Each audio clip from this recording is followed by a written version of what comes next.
Good morning. Good morning. Good morning, ladies and gentlemen. All right. Chat. Hello, hello, hello. Good morning, good morning, good evening, good afternoon, everybody. Yes, I'm a little late. I'm not gonna lie, fucking got woken up to having to protect my pigs at like 1 o'clock in the morning. So I fucking was on a high alert till like damn near 2 o'clock in the morning. So that's why I'm like 10 minutes late, but you know what? Hey, the pigs are safe. That's all that matters. We're good to go. That's all that matters. But anyhow, other than that, I hope everyone's weekend's going good. Hope the weekend's kicking off for you all. My weekend's kicking off. My weekend got kicked off pretty damn early. By early, I'm like I said, I fucking saved the pigs, but you know what? Hey, we're all good. Anyhow, hope everyone's having a good one. We are going to be continuing on with chapter 30 today, and should be a good one. Right now, we ended off right where... Let's see. We ended off right about where we were getting corrupted, and Lee had to make a choice between saving us or continuing to fight the Agent Zero. That's where we ended off. I don't know what happened after that.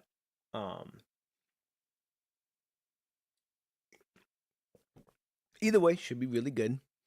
I'm hoping to make some good headway on it. I don't know if we're going to finish it today just because I want to be able to work on some things outside of the stream because I am cooking on things on the back end right now, ladies and gentlemen. That's exactly what I'm doing. So I don't want to waste any more time. I want to get right on into this.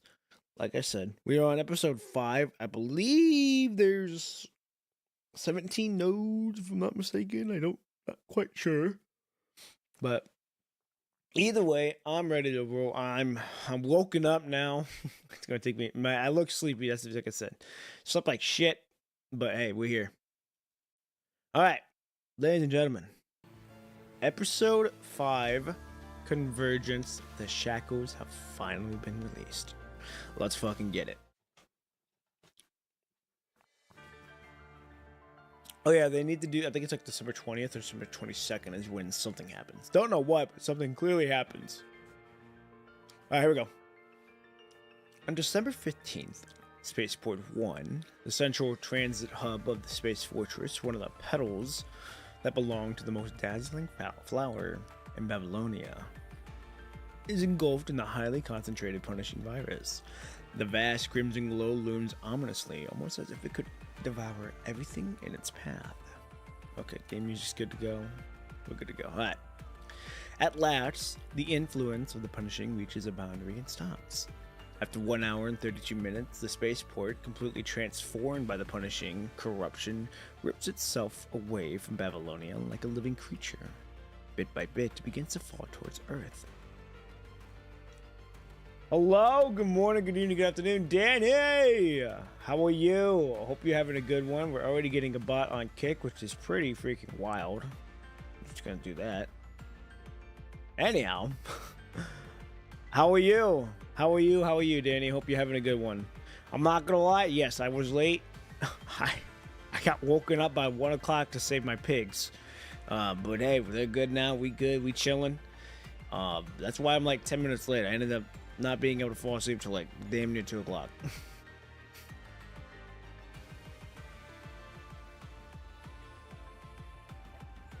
It was not that late. Yeah, I know, but you know me. I like to make sure I'm on time. That way, I don't miss a beat on anything. But so far, we're all good. My face is almost cut off. Of course it is.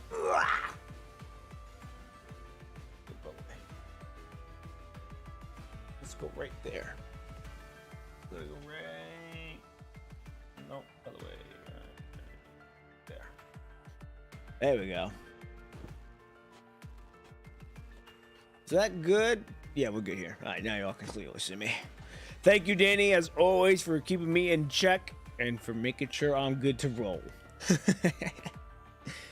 But I'm also on house duties as well because the family's out on a little vacation. I'm holding down the fort right now, holding down the house. So it also feels good to be able to watch over the house. So I gotta make sure the critters are all good to go. But yeah, hey, I'm glad you're here, man, or lady. And we got a lot of headway I'm trying to make today, and I got a lot of things I gotta take care of today after the show. On top of that, because the story that I'm making for the channel ain't gonna write itself now. Okay, so, and like I said, you didn't miss much. We literally just started this chapter like 2 minutes ago because I didn't want to waste any more time. But yeah, I hope you're having a good weekend. Long boy! Good morning, good evening, good afternoon, wherever you may be. Hope you're having a good one. How are you? Hope your weekend's kicking off. Just in time, we are like not even 2 minutes into the story. So welcome, welcome, welcome. And welcome to the people on Kick on top of that. Alright. Let's get back into this now, shall we? Oh, here we go. Oh, I know I was looking before. Oh, okay, chill. Okay, cool. Perfect. Oh. Holy shit. Did we just blow up? Pause. So I know you just started. Okay. Perfecto. Alright, here we go, ladies and gentlemen.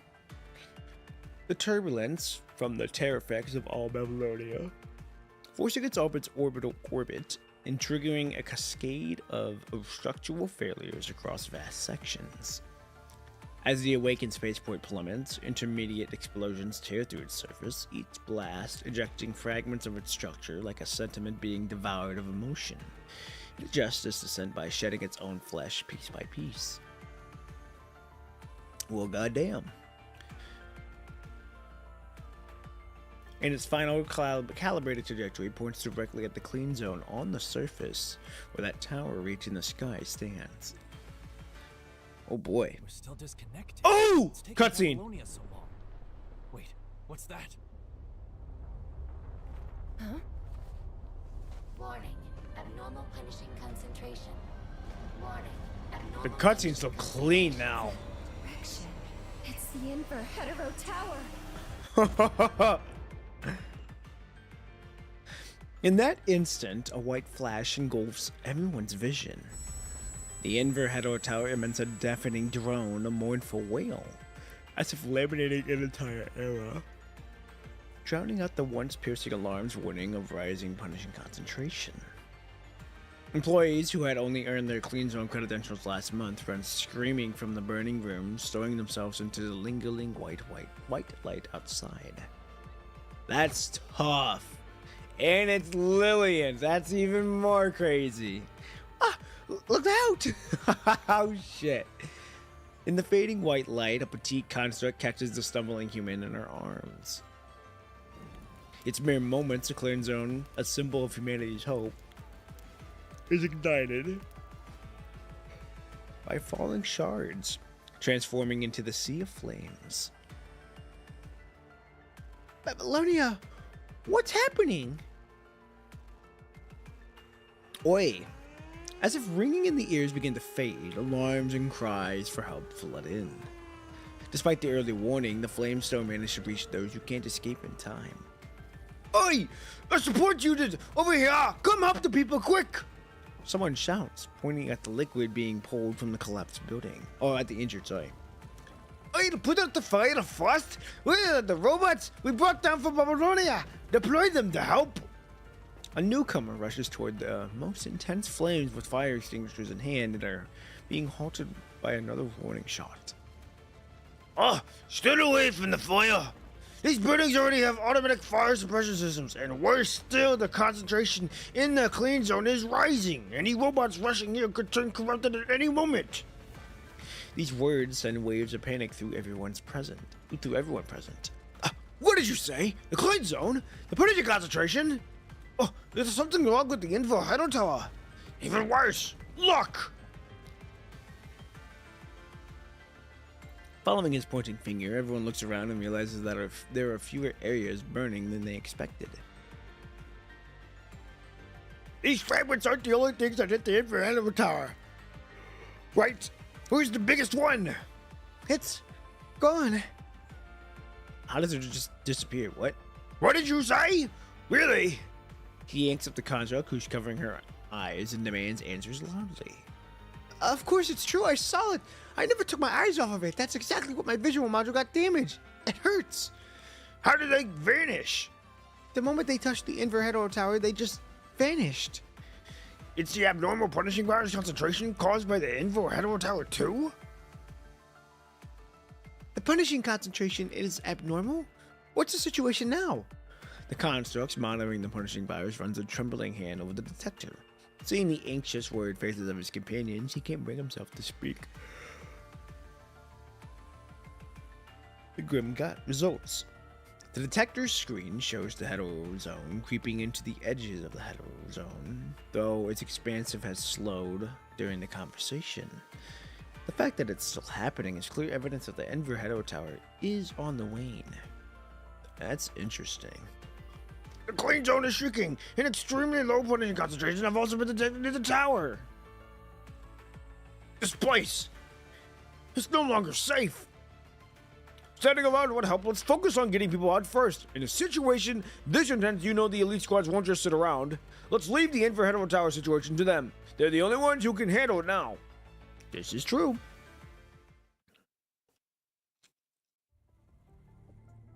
Setting sun bathes the land in its dying light. Half an hour after the fallen spaceport A1 vanished into the hetero tower, Grey Raven finally leaves the chaos of Babylonia behind as they approach the clean zone. According to the environmental scan below, the fire has been contaminated. But your concerns were right, Commandant. The clean zone is no longer free of the punishing virus. That's what I was afraid of. If this is caused by another interference with the infrared tower. Commandant, are you feeling alright? I'm perfectly fine. It seems there's no mind-picking corruption this time. The clean zone has gotten smaller, but thankfully the area around the tower has still low concentration levels and hasn't returned to its former state. We can't let our guard down yet. Even though the increase rate is slow, the punishing virus concentration near the tower is still rising. How can we possibly stop something like this? This tower. There's still much that we don't understand about it. Shortly after you returned from the tower, President Hazen said the same thing.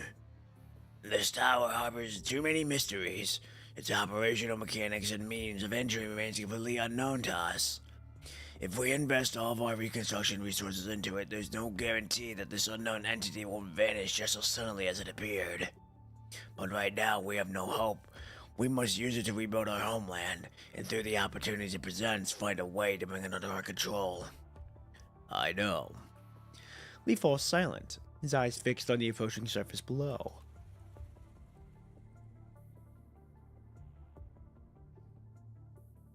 One hour after Babylonia spaceport A1 crashed into the clean zone, the transport vessel from Babylonia finally touches down at the edge of the disaster area. It's Grey Raven! They immediately stop their current task and hurry over, delivering their report on the damage of the clean zone. The situation isn't critical yet. Most of the clean zone territory swallowed by the hetero zone is made up of uninhabitable and undeveloped areas with no defenses. Whew. That's a relief. In addition to this, we just investigated the infrared tower and discovered an unfamiliar door that wasn't there before. A door? It might be more accurate to call it a door-like structure. We've all tried it, but no one has been able to get through it. I'll lead the way. That's interesting that there's a door now. And there's a little black hole now. Led by the construct, the four of you quickly make their way around to the other side of the infrared tower. Within the tightly interlocked blue crystals, a narrow, dark doorway faintly emerges. When you shine an emergency light inside, there's no reflection, as if the light is swallowed up, leaving no echo to escape.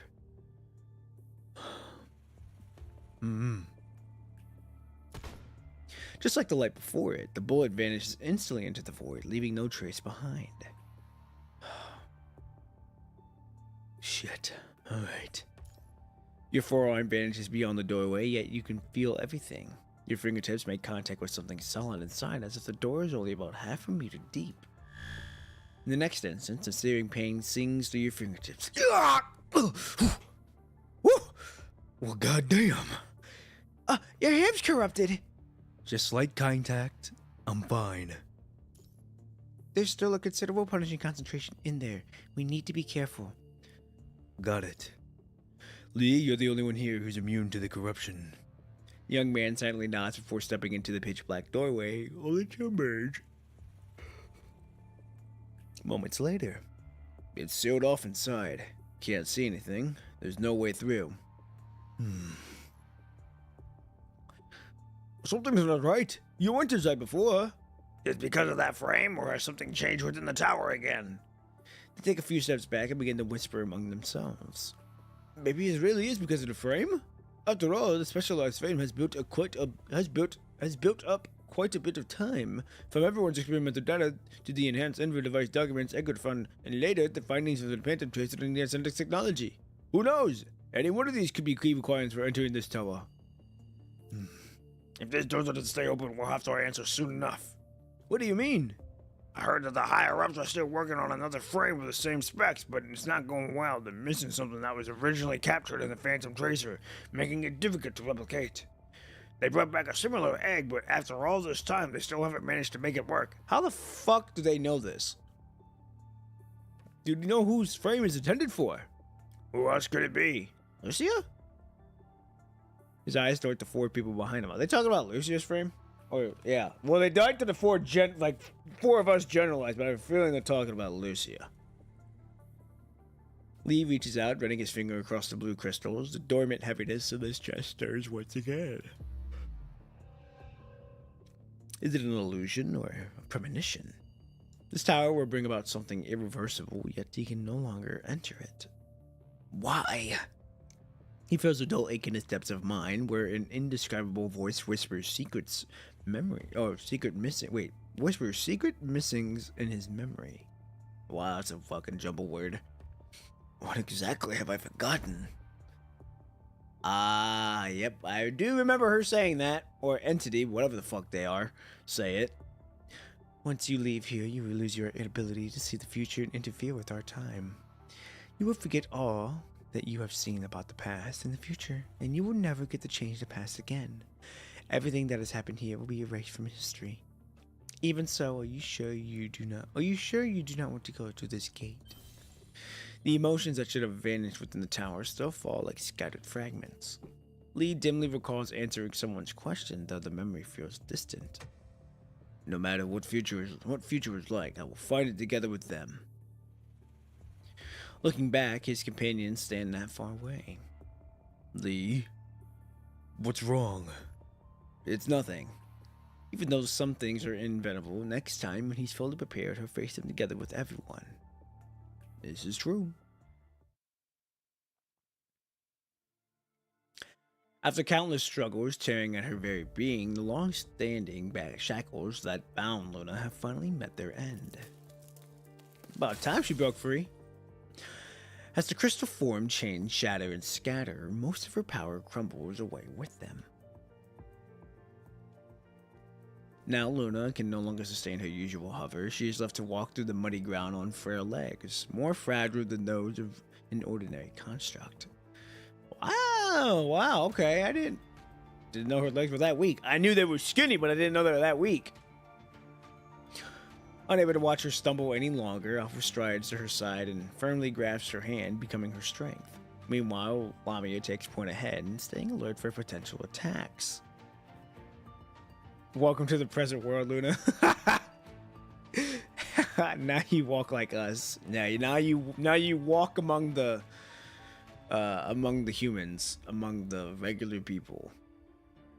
As she slowly emerges from her long-sealed prison and lifts her gaze to the sky again, the rising moon stares back at her with its cold, silvery light. The night grows deep. Answering the call of the moonlight, the girl steps onto the land tainted by the punishing virus. She bends softly by the muddy ground, cupping the red tide that has gathered in the shallow hollow. What's your next move? Sister, what are your thoughts on these red tides? Another form of the punishing virus. Yes, but there's more to it than that. She is a peasant. When I first saw the red tide with Gabriel, I only saw its flaws. Even in battle, the red tide deadly high concentration zones may spell instant death, but how could they ever compare to the lethal fields conjured by the Ascendants? It crawls along the ground, only able to gather and flow at the Ascendant's command. It can't be controlled with the precision of punishing, can't be wielded as a weapon, and urgently can't be integrated into a frame. The first shadow creatures were merely Gabriel's playthings, arrogant yet fragile. The way of the Valerie. Life through tidal surges was meaningless, nothing more than mindless slaughter. Luna closes her eyes as if listening intently to the whispers emanating from the red tide. It wasn't until I saw those red tide projections that I finally understood the true purpose of the red tide is to absorb the information stored within the Ascension Network, allowing Earth concepts to more seamlessly fill the punishing virus. Okay, I'm sure that's big lore. Hold on. Wasn't until the red tide projections that the red tide is to absorb the information stored within the Ascension Network, allowing Earth concepts to more seamlessly fill the punishing virus. Now that's a little confusing, but that's alright. We'll learn it probably as we go. Swin, hello, good morning, good evening, good afternoon, wherever you may be. How are you? Hope you're having a good weekend. Hope your weekend's kicking off good.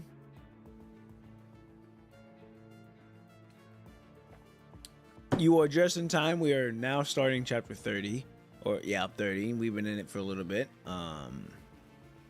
Hope everything's well, though. But, yeah, we're starting, we've been on chapter 30 for a minute now. Making some good headway. Hoping to make some even more good headway this stream. So, yeah, hey, glad to have you all here. And, yeah, glad to have you all here. I'm very grateful, and I don't take that for granted at all. You guys could have been doing anything else today on your Saturday, and you guys chose to spend time with me, and I'm glad on that. I got Virgil, and I have a 50-60 pity on anniversary banner. Oh, nice. Who you going for in the banner? I forget we're on the 4th anniversary on that, so who you going for? You said, oh, more information? Yeah, I always said, I'm sure I'll get more information later throughout the chapter, so. Here we go.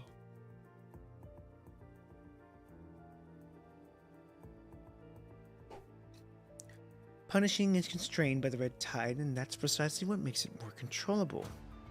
She opens her hand, letting the crimson liquid seep through her fingers. Sister, do you remember the story you once told me about the imprisoned stars? I do. I was once like that old man with his mirror, only seeing a partial reflection of the Ascension Network, but now she, who has broken free from my control, is just like that old man, seeing only a fragment of who I am. The girl, once looked down upon everything below, now grabs her sister's hand in return, rising to her own 2 feet from the mire. Next, I need to use the red tide to achieve an effect similar to that egg, using the refiltering process to restore my frame's power. What? How is that possible? Vonnegut spent so long preparing for the egg, and we only have 1 day at most. First, we need to find someone who can weave the red tide. Are you talking about Lithos? True. I mean, he does handle the red tide quite skillfully. I almost said a different word. Anyway, any plan on doing the collab story? It was short but pretty damn good. Yes, I do plan to do the DMC story. Probably, I want to try to get it done before. I'm gonna do it before it goes away. I just don't know when I want to do it, just because after this chapter we'll be doing the floating records. I don't know how long those are gonna take, and then we got to do chapter 31, and then we got to do the coding story for Lucia. But I know I'm gonna get spoiled if I do it before the story. But I also know it goes away in like a month and 10 days, I think. So I have no clue where I'm gonna try to put it in. We're gonna do it. It's just I gotta figure out where the hell I'm gonna put it at.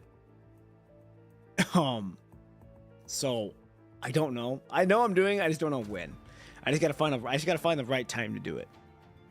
But we are doing it guaranteed before it goes away. So don't you worry. Alright, here we go. If Lithos was really up to the task, Vonnegut wouldn't have any need for Scythia. Or is it Scythia or Scythia? Besides, my guess is correct. He'll come to us. He'll come to us on his own soon enough. We won't need to search for him. Lithos? What's he doing here? I spoke with Vonnegut not long ago. What did you discuss? It just confirmed some theories I had. Nothing useful beyond that. However, he did warn me to be wary of Cradle. Okay, so even he's telling us to be careful of Cradle. That's crazy. Cradle? That humanoid hetero creature that appeared recently? Why should we be wary of her? I only learned about this hetero creature from Roland. She's similar to Scythia, but more complete. Okay, more complete, but weaker in combat ability. Is it really necessary to be cautious of a hetero creature like that? Huh. Her true nature, rather than being a mere creature, is more akin to a title. Right now it's Cradle, but after her death, another hetero creature could take her place. That's why she cannot truly be eliminated. Well, yeah, that goes back to, like, the will. There's no spoilers in the DMC collab story, just the frame using the new frame. Oh, okay, cool. Perfect. So, like, what you see in the beginning opening then is just those two. Okay, cool. At least there's no spoilers. So that would kind of fucking suck if there were spoilers on that. This trait resembles that of an agent, doesn't it? Even if it wasn't me, someone else will become an agent. Is she part of your next move? Correct. I intend to make a deal with her, and for that, I'll need Grey Raven's assistance. Hey! That's where Big Dog comes into play. I furrows her brow. Come on, Alpha! New frames and stuff and characters, but you're already too far. But you're already too far to be spoiled by that. Oh, you're gonna say, I know, like, we already know Lucia's frames there. We already know Alpha's frames there, so I'm not gonna get spoiled wise, character design wise, and now gameplay wise, I might be a little spoiled just because I don't know Lucia's gameplay like that. I've been trying really hard to not look at it, but oh well. I mean, I'll have to look at it eventually, even if I don't play her chapter yet. Why? To achieve an effect similar to the egg is such a short time. I must enter the red tide. I need a mind connection to stabilize my mind, and only the Commandant can provide that. Oh, I see where I might have got spoiled in Luna's chapter. Was maybe the connection to stabilize her mind? Oh yeah, only that. There's no Lucia gameplay. Oh, cool. Now you use Virgil and Dante in the DMC story. The new frame just in the story. Oh, okay, cool. You mean Pyro one? Yeah, the Pyroth one. I don't know any gameplay on her, but that's cool. At least we get to use Virgil and Dante in the story while we go through the story. So that's good to know. One more thing. Even if I pass the refiltering and regain my frame's power, I must still reclaim my rightful authority as an agent. I fell into the tower on the clean zone along with Celine. I can sense her location. That Inverhetto tower? Could it be? To get inside, we have to step into the clean zone with no knowledge of its terrain and defenses. Sneaking in wouldn't be a smart choice. If Grey Raven is forced to support us, getting entry wouldn't be difficult at all. They have no reason to help. They do have a reason. You mentioned it yourself. Part of the fall in Babylonia disappeared into that tower, didn't it? Those humanity heroes must desperately be trying to find a way to prevent this disaster from escalating further. Even for us Ascendants, only being refiltered agents can enter that tower. Humans will only find it even more troublesome to deal with. And finally, there's Cradle, an issue humanity cannot afford to ignore. This is dangerous. Tell me what he'll do if you fail. There are no other options. I'm prepared for this. So she already ready to go into the lion's den, like whether she achieves anything or not. Donsberg! Hello! Good morning, good evening, good afternoon, wherever you may be. Hope you're having a good one. Hope your weekend's going well and kicking off pretty well. you are just in time. I think we're getting ready to finish up this episode, and apparently we're getting ready to meet Luna. All or nothing gamble, pretty much. Alright. Luna's gaze at the red tide ahead, a serene smile crossing her face. If I lose myself to the red tide, at least you'll have a head old creature that talks just like me as a memento. That's not going to happen. I was gonna say, Alpha would be damned if she let that shit happen. Trust me, sister. This is gonna be interesting, knowing that we're gonna be actually interacting with her, and on top of that, the punishing concentration is gonna be 0, so they're gonna be like very, very defenseless. Alright, here we go. Last verse. The hero is long gone, and the final verse remains.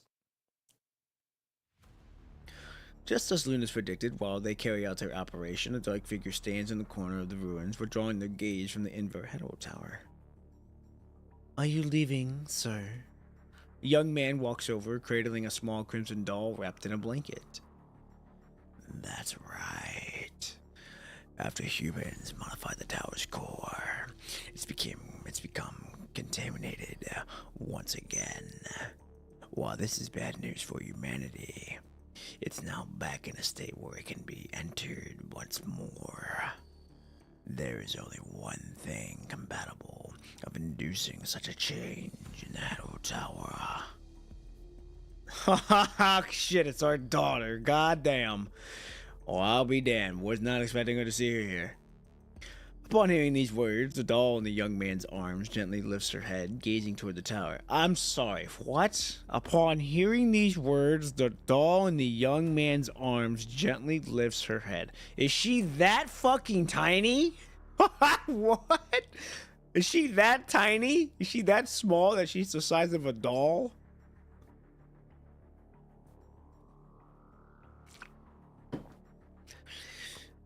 She is? No fucking way. She's still small. Oh, she's still small for now? Okay, cool. Well, at least she grows up. At least she gets a at least she gets a growth spurt. It appears Dominic has failed to find a successor. We must achieve our subsequent plans ahead of schedule. When Vonnegut reaches out to take a doll from the young man's arm, she curls up defensively as if recoiling from his hands in revulsion. I mean, that's my daughter. Hey, she knows when something's up. Take her with the blanket, mister. Lithos lifts the blanket and hands it to him. The doll is still wrapped within. Have you left everything else to Lilith? Lilith remains unaware of how our source of power differs from Luna's. I've only provided her with what is necessary. Next, you take my place. Bring this gift to Luna and become an Ascendant under her command. Only through Luna can you maintain your status as an Ascendant, and when necessary, intervene with Lilith's affairs. I understand. I've already warned her of the potential dangers. As long as she doesn't team up with the beings like Cradle for her own selfish reason, there's no need for you to worry about her. Cradle? Is she that type of anomaly that you mentioned before, mister? That's right. Even if we kill her here, she will reappear in a new identity. If not as Cradle, then as another character. Until the right person takes his position. Chaos lifts her head, casting an indifferent gaze toward the red tide. How did things come to this? It's not just technology that was brought back from the future. The problems of that era came with it. Vonnegut lowers his head after speaking to the doll in his arms. Is it too late to stop this? Once it's released, whether through Luna, who failed the refiltering, or through Cradle, its fusion with the Ascension Network is inevitable. The only question is who can take control. Between the two, Cradle in the form of the Hero creature poses a significantly lesser threat. At least that's how things stand for now. Several months ago, I spoke with Luna. She had already set her own plans in motion. Go to Luna Lithos. This is your final mission. Once the mission is done, you're free to do as you please. Seek your own death, or choose to live on. Now that I've heard Rose might still be alive, I'll stay alive. At least until I can verify it myself. Vonnegut passed Lithos' thin shoulders as a final farewell. Won't you say goodbye to me? Haven't we said goodbye more than enough times already? You referring to him just like dying just to come back all the times? The young man lowers his head. He knows every goodbye marks yet another failure for the person standing before him. He's already tired of failure, and maybe it's time he accepts that. Okay, I was gonna say, yeah. Yes, we've had more than enough. The number of failures have been more than enough. Yet even so, a tremor finds its way into his voice. Whenever you suddenly change your orders and your attitude shifts, I know it only means one thing, that you've just come back from another long journey. Oh, okay. I too hope this is the last time so you can fulfill your wish sooner, but... The man offers no response and shows no hesitation, simply turning toward the Inverhead Tower with the Crimson Doll in tow. Mister! The dark figure comes to a halt. Since this is the last time, may I ask you a question? His silence serves as permission.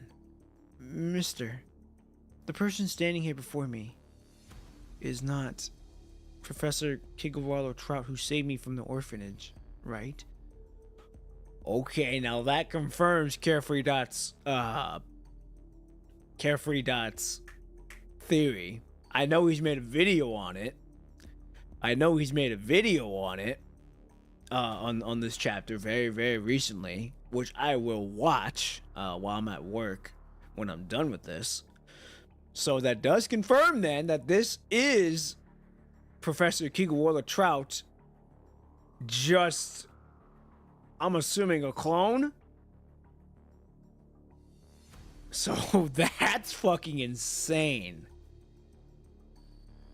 There was a letter with this name on it. Yeah, because I know Carefree Dot. I watched Carefree Dot's videos, or like a chapter discussion, basically. But I do know that he was talking about a letter that had Kigawala on there. There would be more about Vonnegut later there would be more about Vonnegut's story in the later parts. Okay, cool. Great. Nice, thank you. But yes, that does confirm that this is Professor Kigawala Trout, just not the one that we know. This is either a clone or one from the future or from the past. Hell, I don't know. But I'm also going to take a guess here, ladies and gentlemen, that Dominic is also from the future. But I think he's also gone so far into the futures where he's able to bring different Dominiques from different dimensions into this world. That's just my theory, but I'm not going to be surprised if that's the case either. But this is very interesting that this is Professor Kigawala Trout. But the one I think he's referring to is the actual one that we know. So that's interesting. We shall see. Hey, that's just my theory, just from what I was able to decipher from what Carefree Dot was talking about, and just from seeing all the shit. I'm like, okay, well, this probably, and him saying we, like Dominique in third person, is like, okay, there's probably more than one Dominique, so I'm gonna assume that he's bringing different Dominiques from different eras and different paths and different universes into this one. Which is gonna be fucking insane if that's true. But hey, we shall see, ladies and gentlemen. All right, here we go.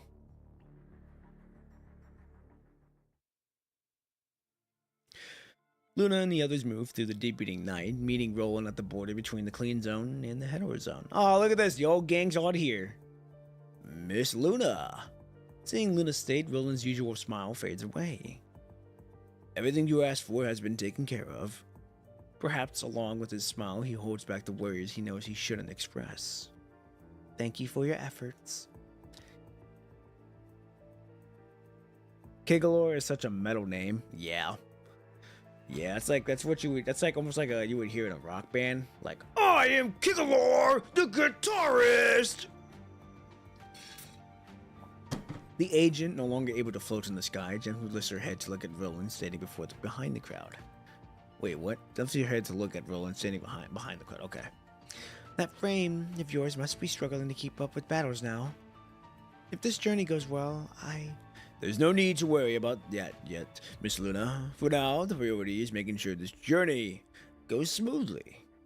Luna withdraws her gaze from Roland and turns to face the clean zone.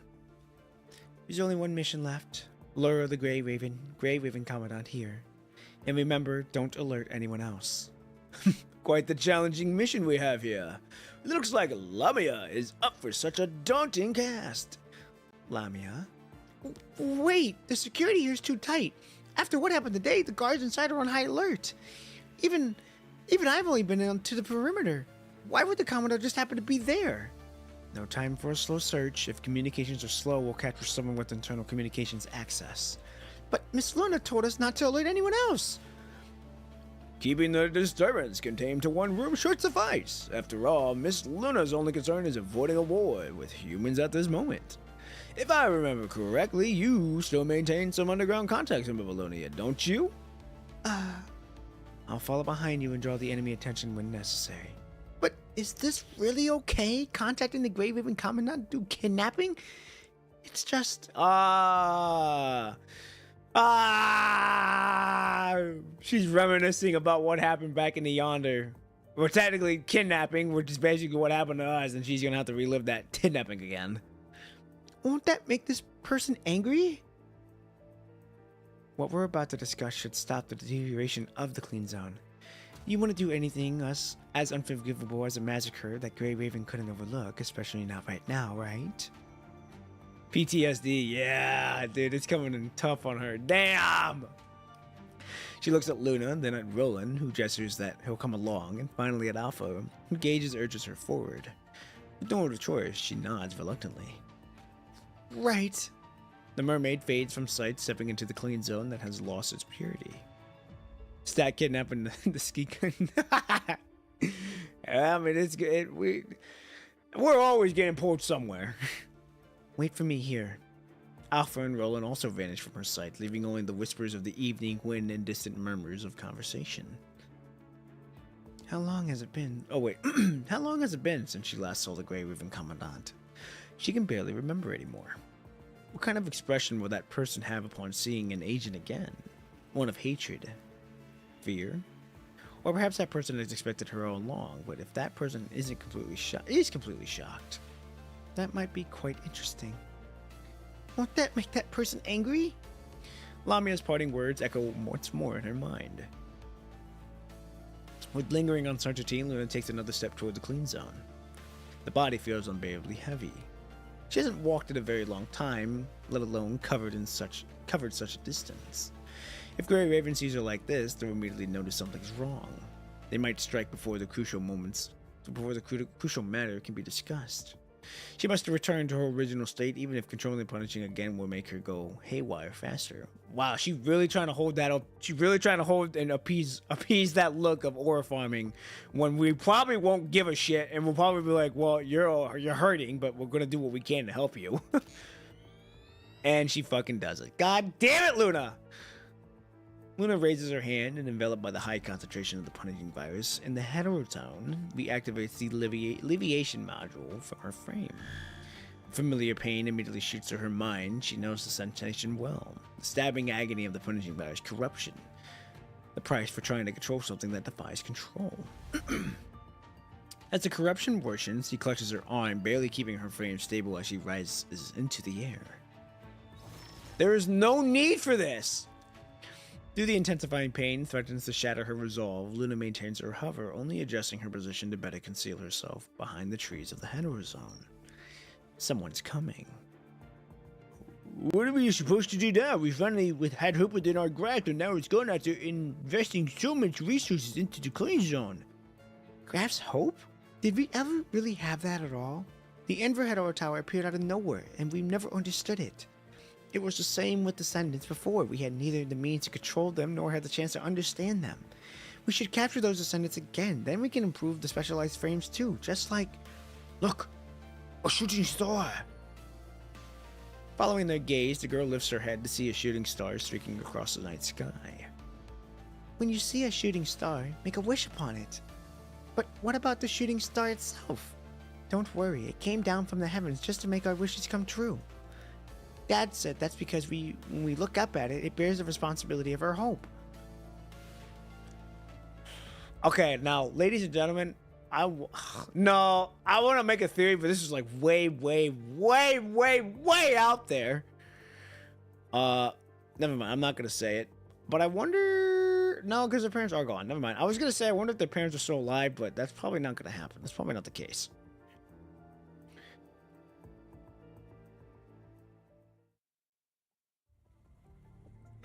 Okay, here we go. Hold on.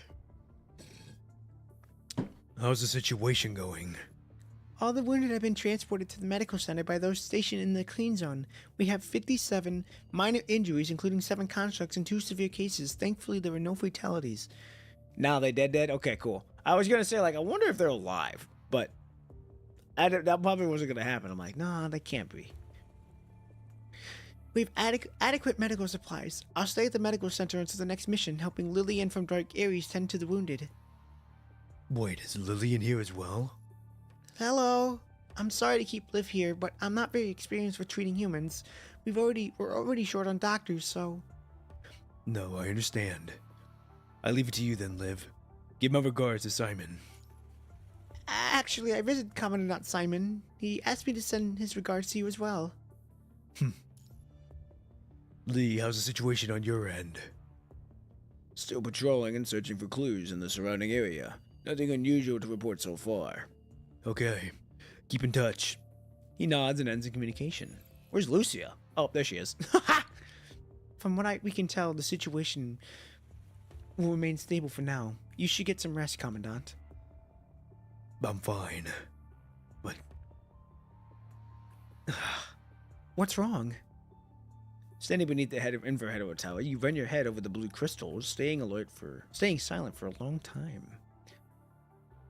Speaking of rest, I've been having some strange dreams lately. What kind of dreams? Commandant? Never mind.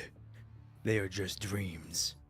You lower your head, absently running your fingers across the data chip in hand. Dominic. On the day of the Parliament passed a resolution, you found Dominic's message through the full sensory simulation device that Nami had left behind. Dominic said that it was an invitation, the chance to take a test, and you have your data added to Dominic.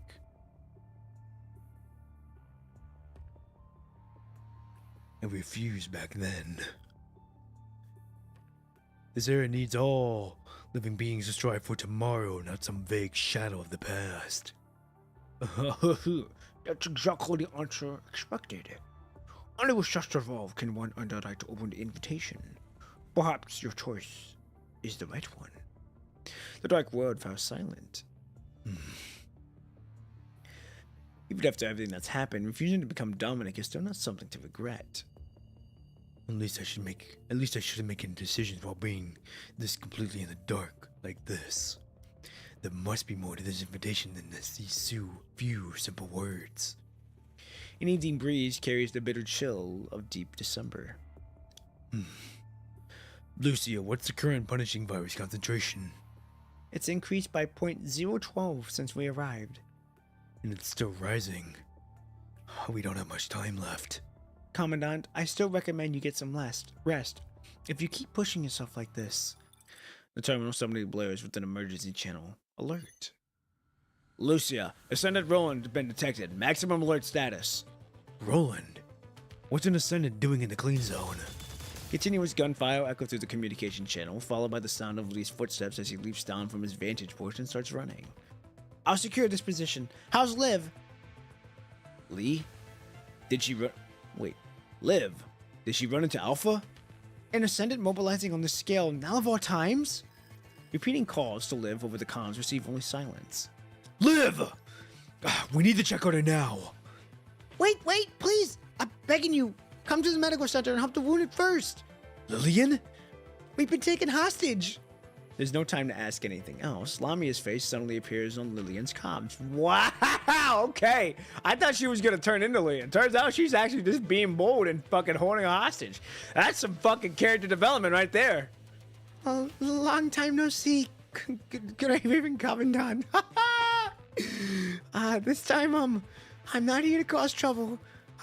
I found a way to solve the problems in the tower. Since I couldn't connect to the channels, this is the only way to reach you, so, I hope you can come to this location at the edge of the clean zone. I've sent you the coordinates. And also, only Grey Raven should come.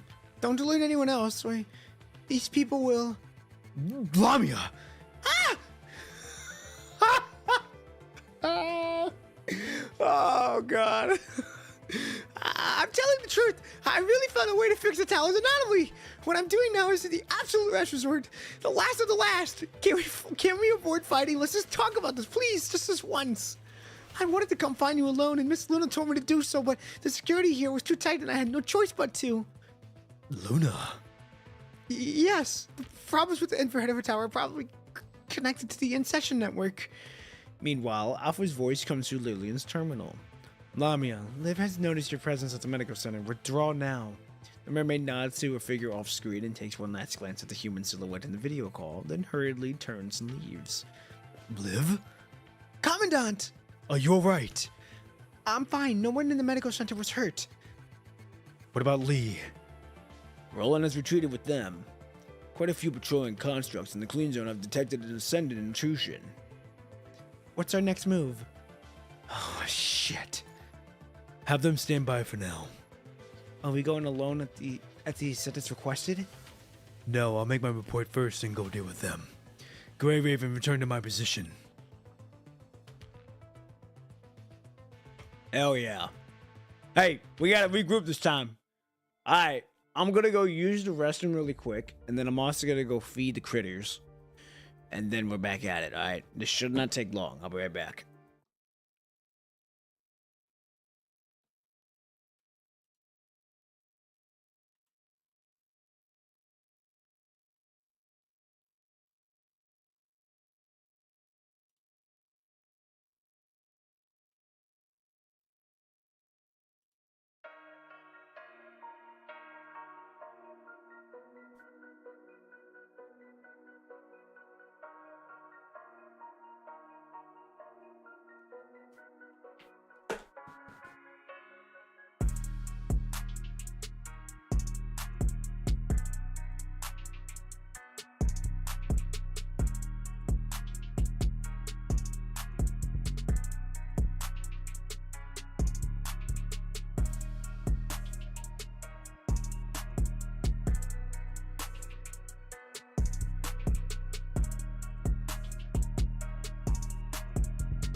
All right, I'm back, ladies and gentlemen.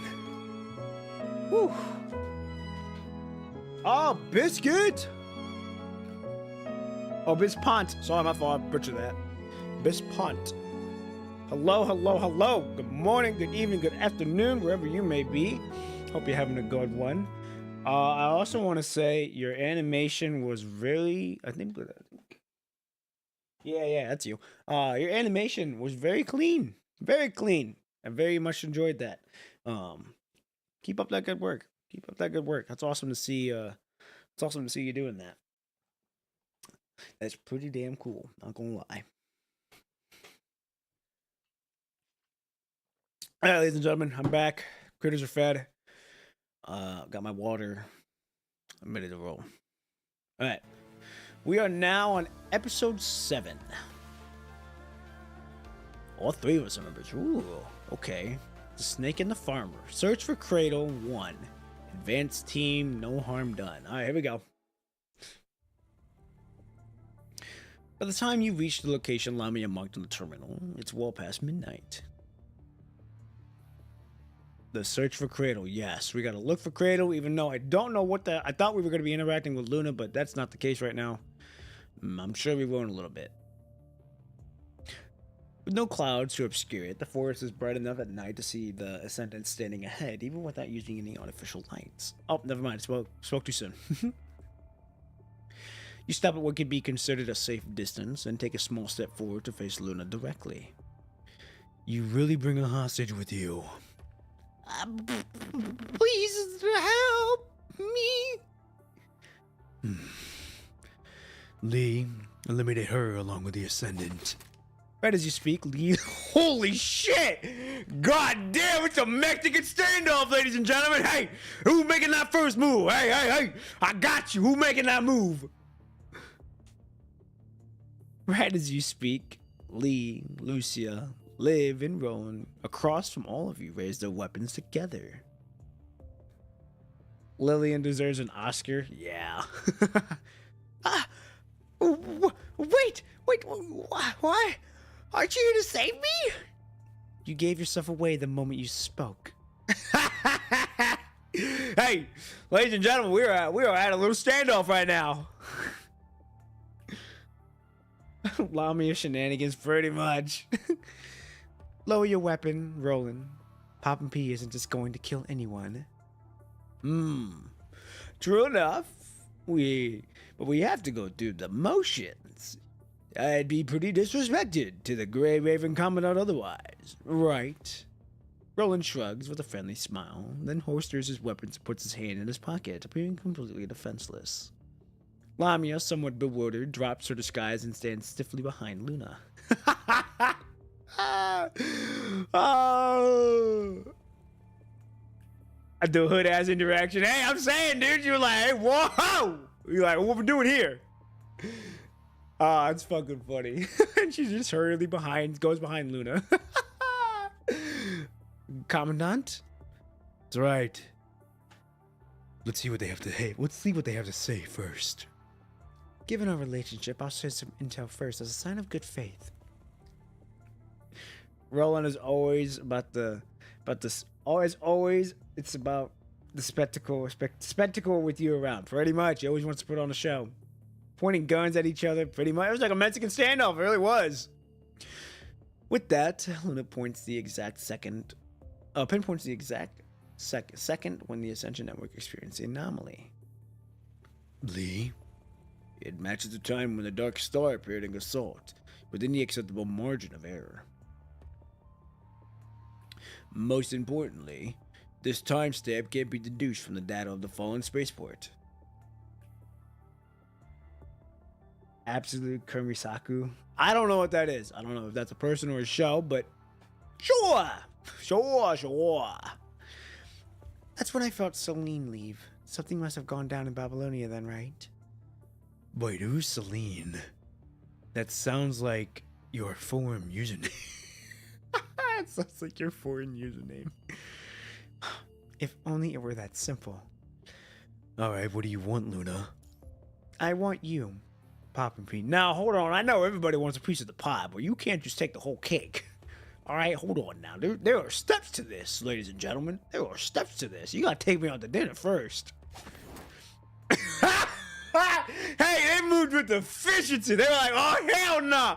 You ain't taking him like that. Luna's foreign name leaked. You know damn well. Oh, man. They were like, fuck no, you ain't doing that. Bullets loaded, a blade unsheathed, and a cannon charged. Lucia, Lee, and Liv snap into alert mode. In response, Roland lasers his dual guns at the same moment. Beside him, Lamy keeps nodding absently until she finally catches on to the tense atmosphere and hesitantly raises her halberd blade. Oh, fuck. Hey, we back to that standoff again, ladies and gentlemen. They were like, hey, you gonna take... I want you, motherfucker. Hell nah. I believe that providing immediate information would help alleviate the tension between us. Your reaction appears a little exaggerated. What I want is a mind connection, Puffin P. I need your help to stabilize my mind. Where's Alpha? You know Alpha would not stand for this either. She'd just be like, I'm just gonna cut you off right now. Slow on the uptake. True. All right. But what I'll bite. But what can you offer me in return? Information about the Ascension Network, including the key players in this incident and other related intelligence. At least my intel can point you and Babylonia in the right direction instead of groping around in the dark like you are now. Are you questioning whether what I said is true? There's something else you're not telling me. I need Grey Raven to help me find and confront Cradle. For specific reasons, I have to engage with the Red Tide. That's why I need a mind connection. Also, I need information on the Inver Hedor Tower. Aren't you going to at least try and hide your intentions for the Inver Tower? I don't need to hide it from you. By now, Babylonia can't do anything about the Inver Hedor Tower, right? My plan is to enter the tower. My plan to enter the tower is to resolve the troubles brought by Selene. Nothing more. If you need to discuss this with your companions, feel free to do so. The Ascendant team withdraws partially into the shadows, allowing the Grey Raven members plenty of room to talk. She just literally snapped her fingers, and we all did that. They did that that Bart Simpson meme of just slowly fading into the grass. Commandant, this is too dangerous. I understand. But for now, this is our only lead regarding the Inver Hedor Tower. Besides, lingering around the Inver Hedor Tower won't accomplish anything either. Even if she's plotting something, we'll only get a concrete intel once she makes her move. I agree. Any discussion now would be mere speculation. Let's focus on fighting Cradle with them first. Then we can plan our next move based on the situation. Yes. Just locating Cradle's position alone makes the risk worth taking. With this thought, you instinctively reach the external storage compartment of your pirate armor, swallowing the rest of your words. After all, there's no way to be sure if they're truly polite enough to refrain from eavesdropping. So, so good to know that we're in the power armor now. We've been in the power armor ever since we do go on missions.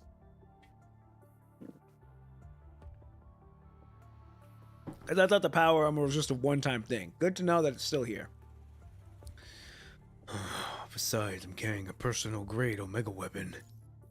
With the decision made, the Ascendants approach once again. We can travel together for now, but we'll decide whether to cooperate or not. Very well. Let's move out now. We can share intel on the way. Neither of us has time to waste. Now, correct me if I'm wrong, but doesn't Luna think Lucia is her actual sister, even though Alpha is technically her alpha sister? Wait a second. What else? Can we establish a mind connection right now? I just need a little while. If you're fine with it, then go ahead. Mind connection is established with Luna, lasting only for a briefest moment before disconnecting.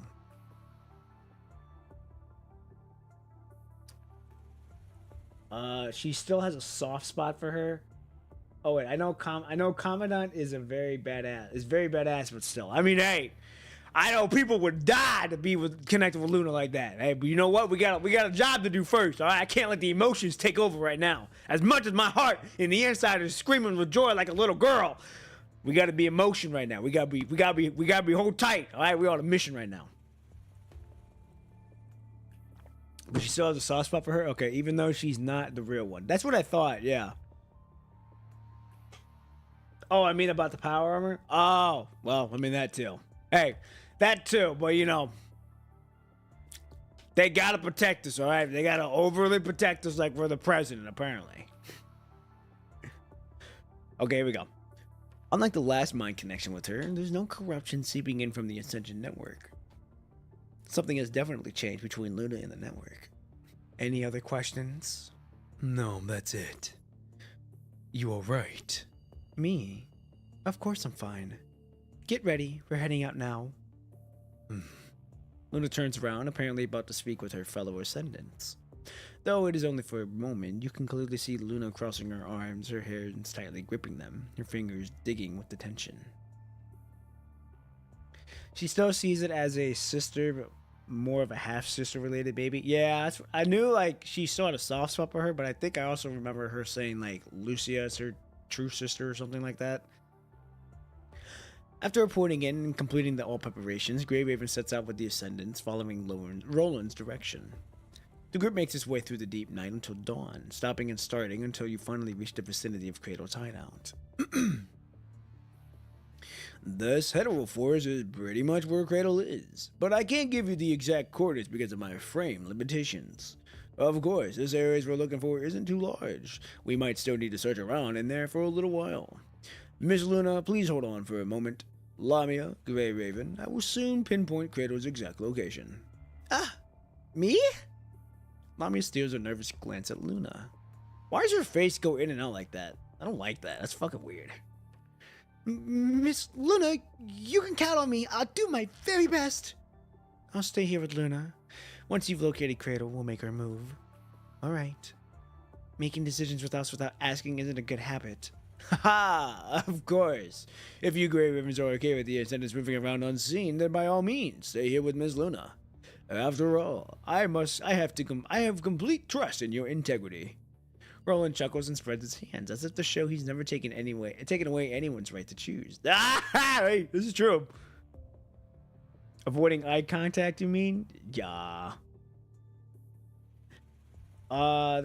She still is, but already at the but anyway, someone voice acting with ooh voice for Roland just because of his face.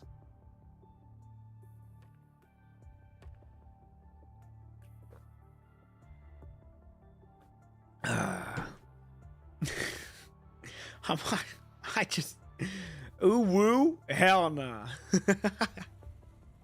Hell no, ladies and gentlemen. Deck Toys, ladies and gentlemen. Welcome, Deck Toys.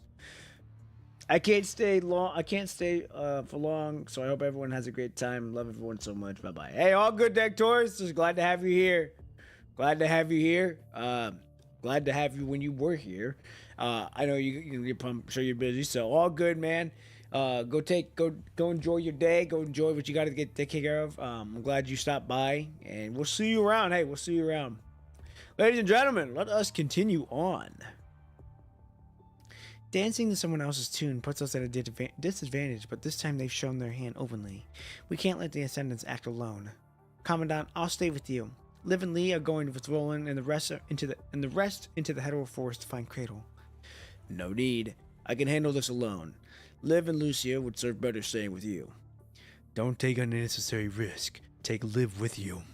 That's right. Facing an Ascendant alone is too dangerous. Let me come with you. I should be able to help in tracking down Cradle. But then you... Don't worry. I'm wearing enhanced power armor this time. Besides, I can call in for air support anytime. Oh, okay, so we're like Watanabe. Alright. Lucia, we're leaving Commandant in your care. Rest assured, I will ensure Commandant's safety at all costs. Oh, Jesus. Liv and Lee head over to Roland and Lamia. From now on, we'll be the advanced team, heading into the Hetero Forest to pinpoint Cradle's exact location. And I'll be calling the shots for all operations. Oh, of course, you're the boss. Let's go. All right, here we go. Now, I also know not to skip the dialogue in these Have you heard fights. the story of the snake and the farmer. Woo! Here we go, voice acting. One cold winter day, a kind farmer found a snake lying on the ground, stiff and frozen. He decided to help the snake, so he picked it up and held it to his bosom. I'm so glad they're voice acting these dialogues. Hell fucking yeah. This is big ups. This is a big win. Cut the nonsense. Where exactly is Cradle hiding? Yes, dude! Come on! Ladies and gentlemen, finally! After so long, we finally get voice acting on the battle scenes, dude. Ah. Bro sounds British. Yeah, he's British. That's why I kind of went with like the voice of like, doing that, because it does sound like he's British half the time. Relax, Lee. Can I not finish the story first? I genuinely want to thank you, Grey Raven. Without the help of you farmers, we poor ascendants would probably die this dreadful winter. Can y'all hear the voicing? Is it too quiet, or do I need to turn it up? Do not make me repeat myself. All right. Cradle is just ahead, but you'll need to go through that suspicious-looking farm. Okay, cool. You guys can hear it? Cool. Okay. I didn't know if it was too loud or too I didn't know if it was too quiet. Do you need me to check it out? I am always happy to help. Stay right here, and don't do anything stupid. Liv, can you analyze the components and characteristics of the fog? Ah, we're gonna hear her voice! Hell yeah! This is what I came here for! I have to get closer. I'll need to get a sample. Hell fucking yeah! Got it. Keep an eye on them and stay alert. Analyze the fog only when your safety is guaranteed. Alright, let's do this. Watch out! Hetero creature! Oh, hell yeah! Are we even getting on that too? That's fucking huge. I'm us! Show me how you would use. Where are you going?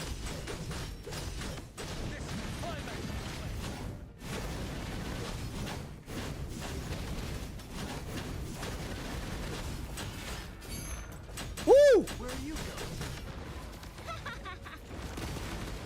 This is really cool. A very unique team comp for story wise.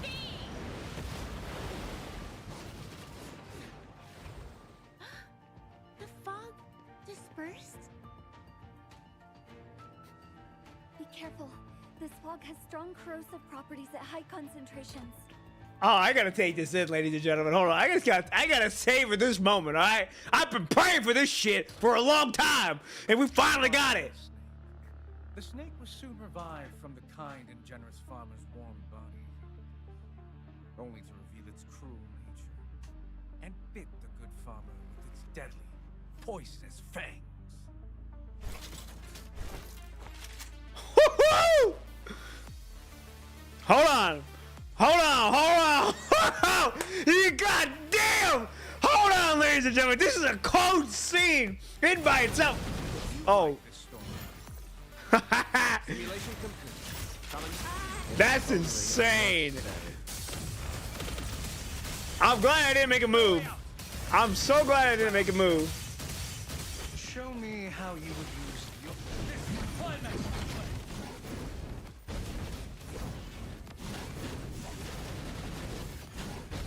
The audience is watching. I'm so glad I did not. I thought you were gonna shoot him. No, I was reminiscing on that moment. I'm like, damn, I'm just gonna take that in for a second. Like, you don't see that. You didn't. I've never seen that in all the other chapters. I've never seen that. So I was just taking in the moment. I didn't want to. I was just taking in the moment. I was like, do I really want to? I didn't know if I meant like shooting him or not, but like, I was just taking in the moment, and it just did it on itself. Show me that you're more target lock. Maximum suppressing. The classic tsundere with guns. Also, your Lee's voice is goddamn good though. It's on point. Hey, I'm glad you all like it. I kind of try to replicate. Yeah, I try to replicate their voice just based on what I hear.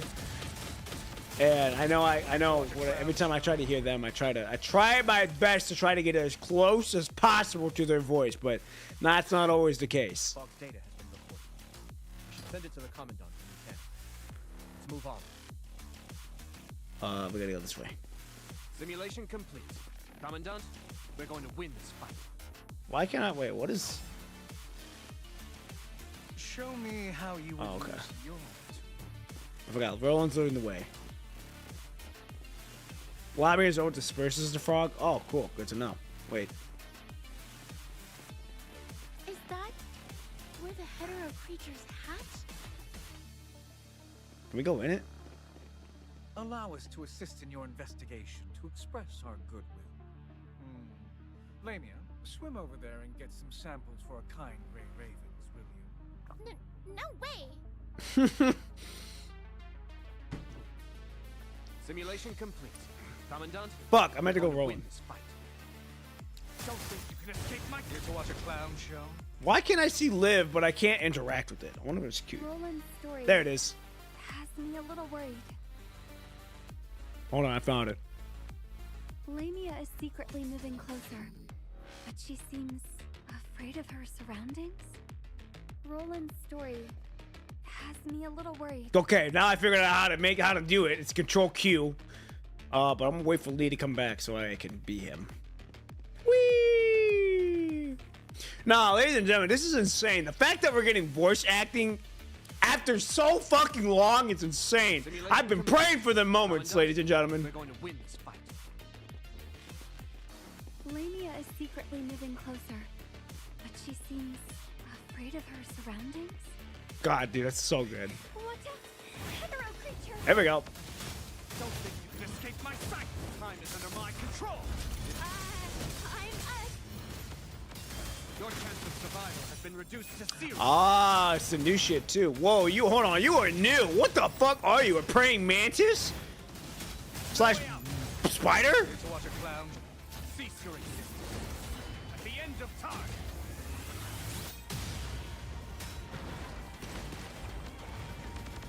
Oh, you're invisible. I can't even see you.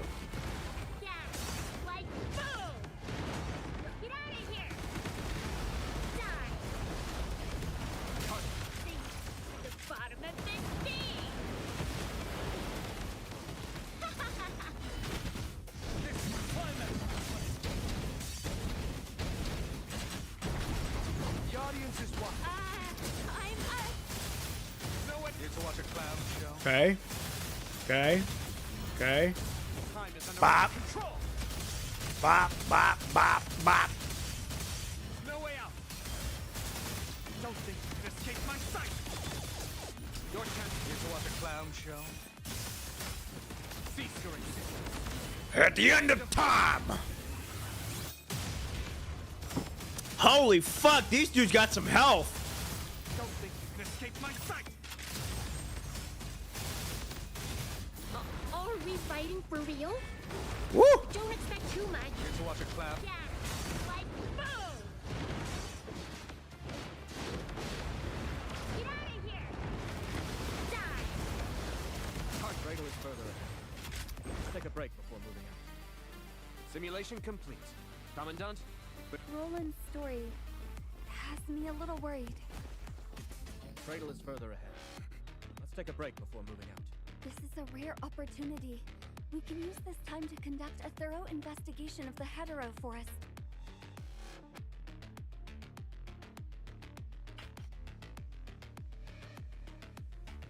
Okay, but be careful. I thought we already did. What the fuck? We already can't go to the lake.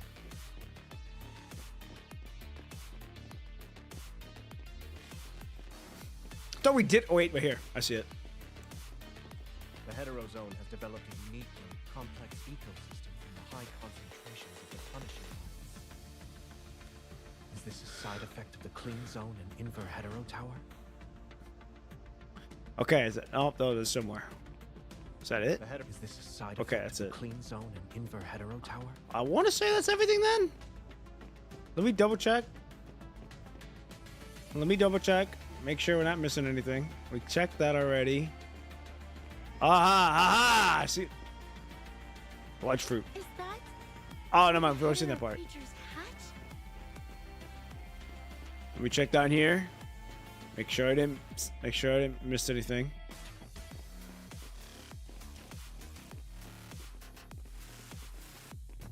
Okay, we're good. We're not. I didn't see anything. All right, now we can go clear this. But ladies and gentlemen, I'm so happy that these are now finally voice lined. It has been so long.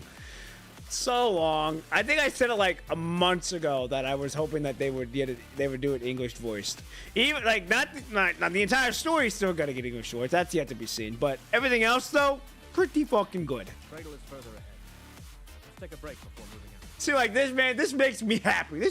This makes my soul feel fulfilled. This is a rare opportunity. We can use this time to conduct a thorough investigation of the hetero forest. So fucking good. Let's go. So fucking good.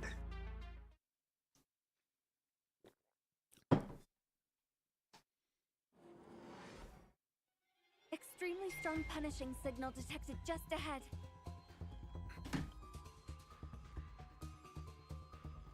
Liv, keep monitoring the target. I'll contact the commandant. Got it. Fuck, dude, so fucking We'll good. be waiting for you over there. If you need any help, please feel free to let us know. I need to find a good location to set up the long-range comms device. Okay, Cradle signal has remained stationary. No signs of any movement. Nothing suspicious about Roland and Lamia. thank you, Liv. I need to find a good location to set up the long-range comms device. Ooh, Long-range comms device is set up. this is so good. So fucking good. I'm so excited. I'm so happy, chat. Commandant, we have confirmed Cradle's coordinates. We await your next order.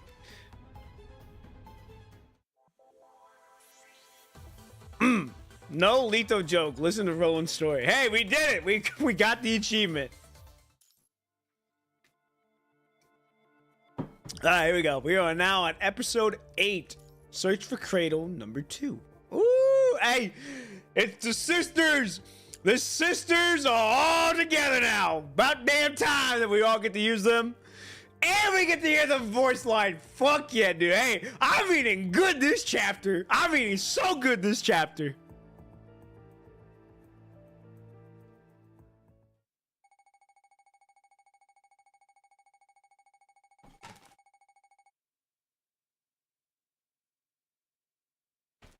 Hold on.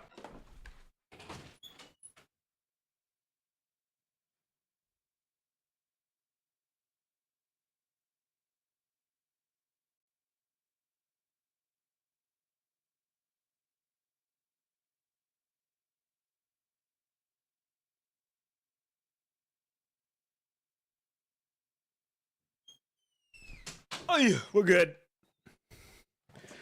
We're good. Ugh. Alright, here we go. My fault, y'all. Okay. Copy. We're heading off right now. Keep monitoring the target and stay safe. Over. We've received the coordinates from Lee. Ready to go anytime. Good. What about Luna? Seems their mission is complete. What do you mean? Prepare to move out. Right. Oh! Did we actually? Hold on! Did we actually? Hold on, ladies and gentlemen. Are we actually getting to be us actually fucking fight? Hold on, are we actually getting ready to actually do some fucking work? Holy shit, hold on, ladies and gentlemen. This has been a long time coming if this is the case. Okay, mobile. Tap pause at the top right corner on the option panel. Tap button position on the left. Select mobile key bindings in the middle, and then you can customize the sensitivity of motion POV sensitivity. Whoa. Okay. Now this applied to me because I am not on I'm not on mobile. You didn't play the modes where you fight as Commandant, right? No. Like I said, I the moment I decided, I'm gonna be real with y'all for a minute.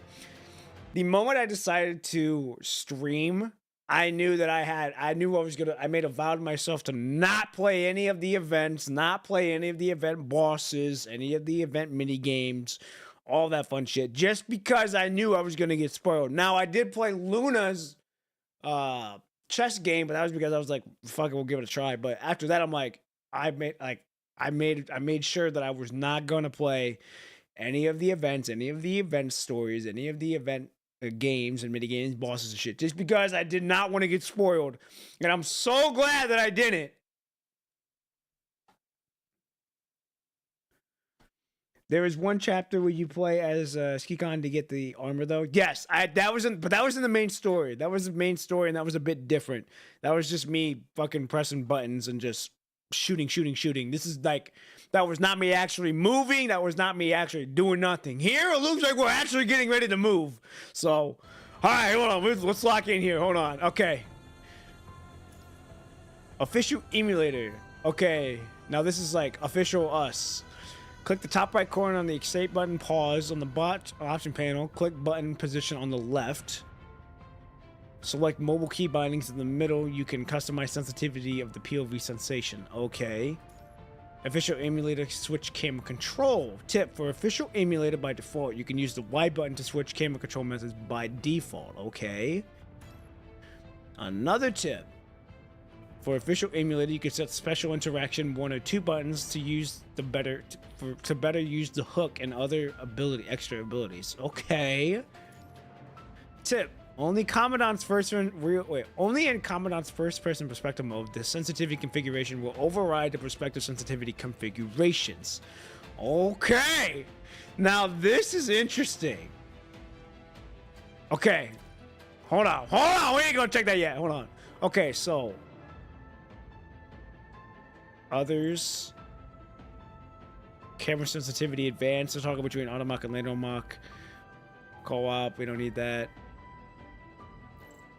Here we go. Keyboard movements. So forward, movement back, camera settings, camera angle. We're gonna keep it at regular. Camera movement up. So up, down, left, down, right. Okay.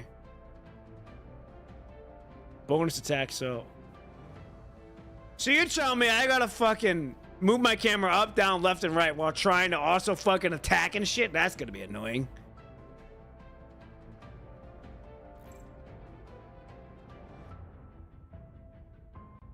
I want to say we got everything down then. Okay. Yes! Oh, wait, how can I move? Wait, hold on. Oh, okay, we gotta switch that sensitivity up.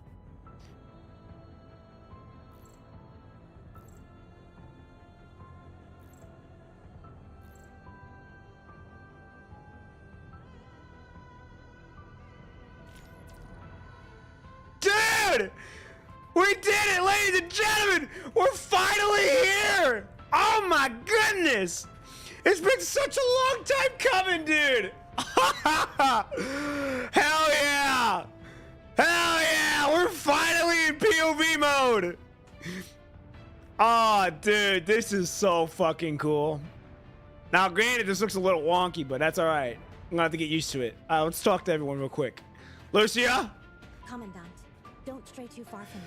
Don't you worry, I'll hold my own. I got you. Alright, where's... Ah, dude, this is so fucking cool. This is so cool. Alright, Luna? Or not Luna, Alpha? There will be a time when we must confront each other, but not today. Mrs. Trum. Not today, but someday. Alright. Luna? Can choke you. The fluctuations in the Ascension network are intensifying. We need to hurry up. Alright, I got you. We're moving. Watch out! Oh, we jump! Whee! Whee! Oh, we roll! Hey, let's do this. Bop, bop, bop, bop. Yeah, reload that motherfucker. They are resisting my order? Ooh, we got AoE. Bop, bop, bop, bop. Reloading. Ultimate. Ba, la, la, la. Ba, ba, ba, ba, ba, ba, ba. Stay away from the fog. Oh, I got you. Don't worry, I'll stay away. I'm gonna do what I can, though. I got y'all. Ba, ba, ba, ba. Ba. Corrupted. Execute another order. Luna? Ooh. I'm fine. All corrupted signals eliminated. The battle is over. Oh, damn, I used my shooting for no reason then. Alright, good job, ladies. Where's Luna? Hold on, where's Luna? Luna? Where the hell she go? What the fuck? I guess we're gonna continue moving on then. Commandant has many weapons and moves. You can auto aim with the locking button, I think. Oh, okay, cool. Alright, well, ladies, let's get moving. Dude, it's so fucking cool. Oh.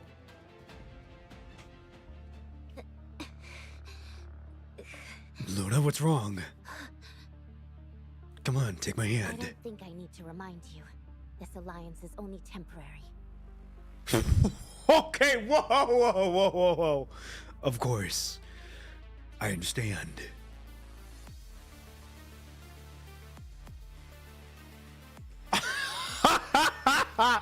Yo! Ladies and gentlemen, we were just trying to be nice, and she out here like, hey, we cool, but we ain't that cool. I'm like, okay, hey, I'm just trying to be a gentleman, but I understand. I remember that. Alright, well, There will be a time when you must confront each other, but not today. Commandant, don't stray too far from me. Can I The say? fluctuations Okay. in the Ascension network are intensifying. We need to hurry. Watch out. That fog is highly corrosive. Can I jump? Careful.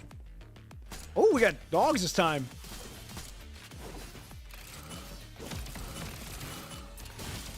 Ooh! We sliding on everything!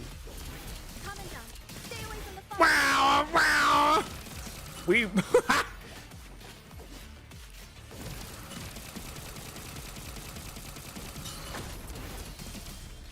What are we doing, Lee's move? Hold on, what are we, Lee?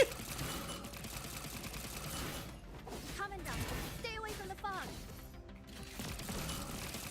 Take this. The fog has dispersed. God damn it, I get to not use my shit again. alright, we'll keep moving on then. Go over to the fog? Oh, I should have. Oh well. Wait. Is there anything I'm missing here now? No, we're good.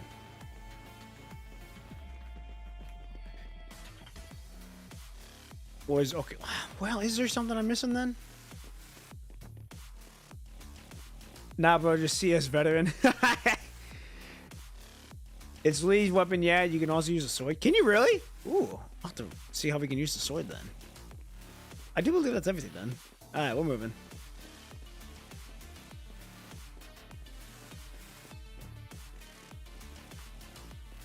Alright, let's go.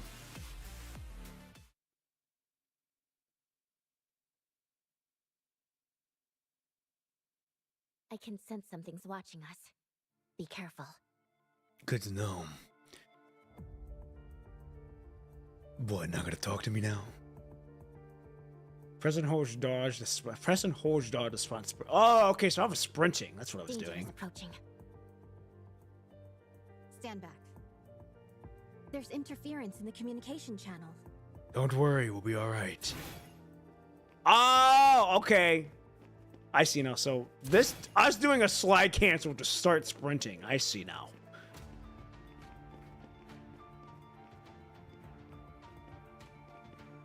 Is that height okay for you? I mean, it shouldn't be. Why? It shouldn't be no problem. Let me Why? know if you need a hand. I'm not short. I can carry you over there, Commandant. What the fuck? I'm that short. I'm fine. Don't worry about me. Tap to use the hook. Press and dodge while midair. Oh, press dodge while midair to perform a double jump. Oh, we got double jumps now? Okay. Oh, I fucked up. Careful.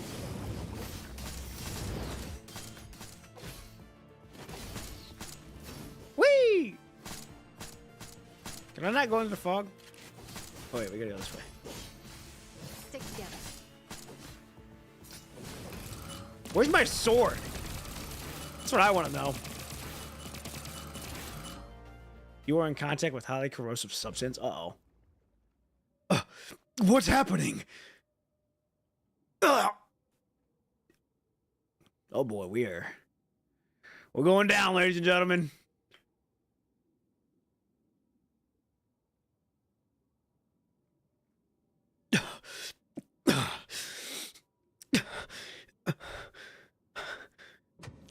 What the?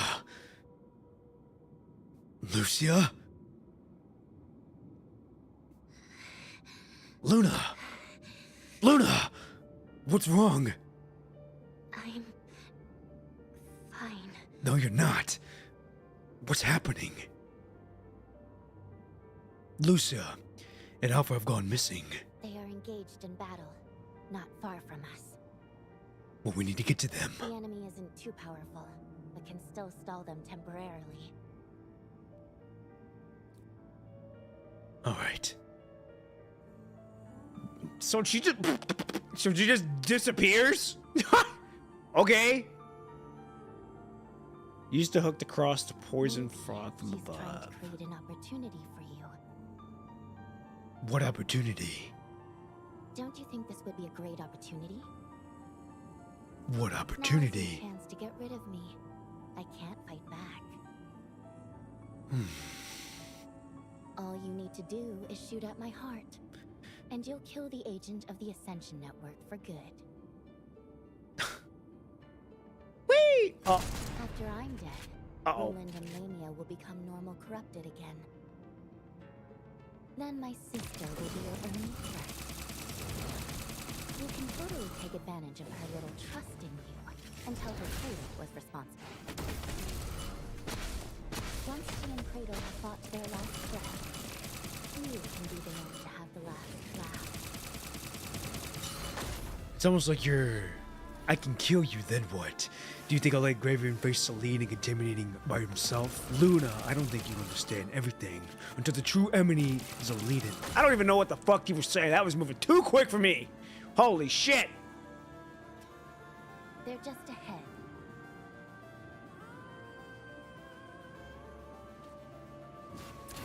Is this all I have? I'm here.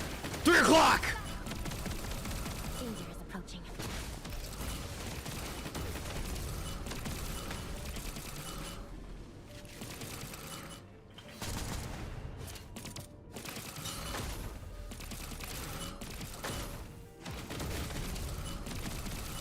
Danger is approaching.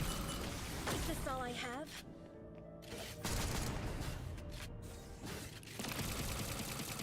Okay.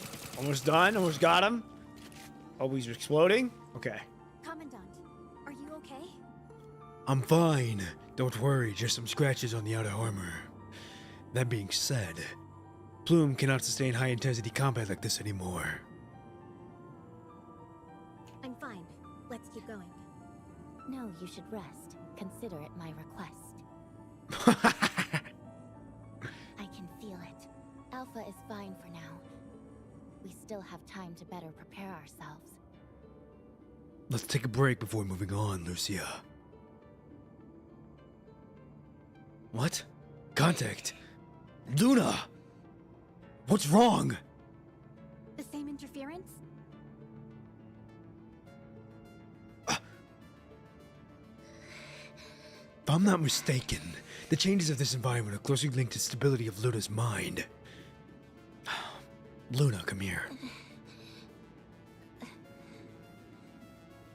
It's all right.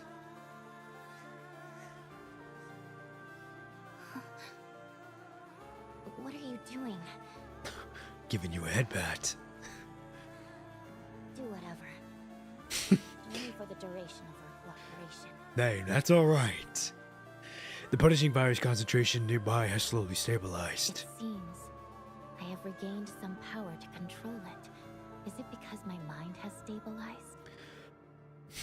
I guess you have someone to thank then. Lucia is using it. Commandant uses Lucia's. What?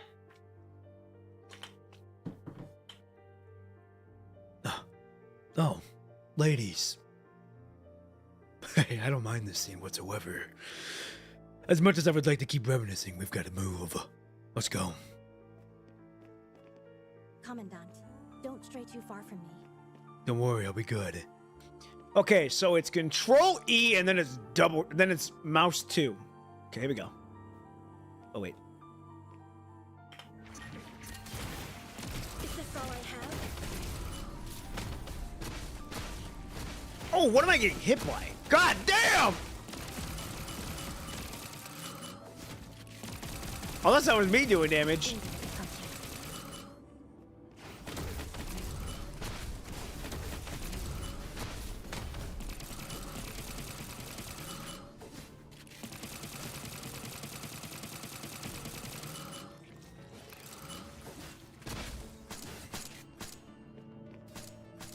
Is that everything? Okay, it is. Let me check over here. It's fist damage. We literally are punching them. Okay, oh, I know.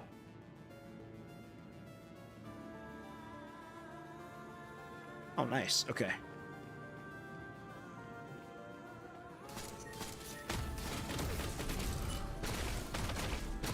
Ugh, get out of here.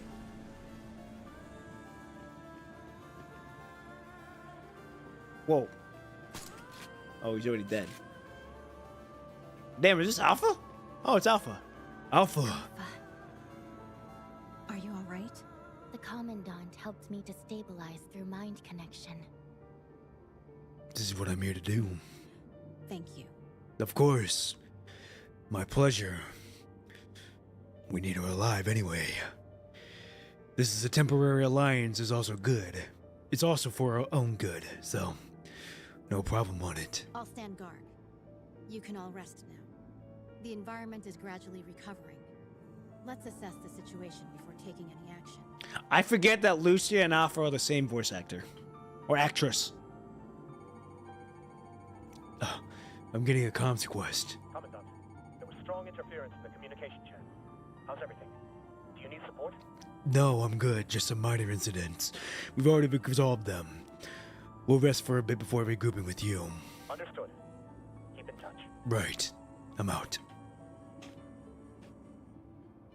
God, dude, this is so fucking good. I'm so glad. I am so glad. What is happening here? Why are we frozen still? Okay. Power armor activated. Equip the power armor and engage in combat. Hell yeah. I'm so glad that I'm finally able to interact with the voice lines with my own voice. It is so good. It's so good. This has been a long time coming. All right, here we go. Oh, wait, what? Oh, here we go. Searching for Cradle number 2, host and guest. A salute to you. Okay, interesting. All right, here we go.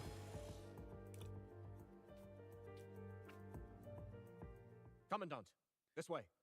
Right. I'm on the way. Are you hurt, Commandant? Let me check you for injuries I- right away.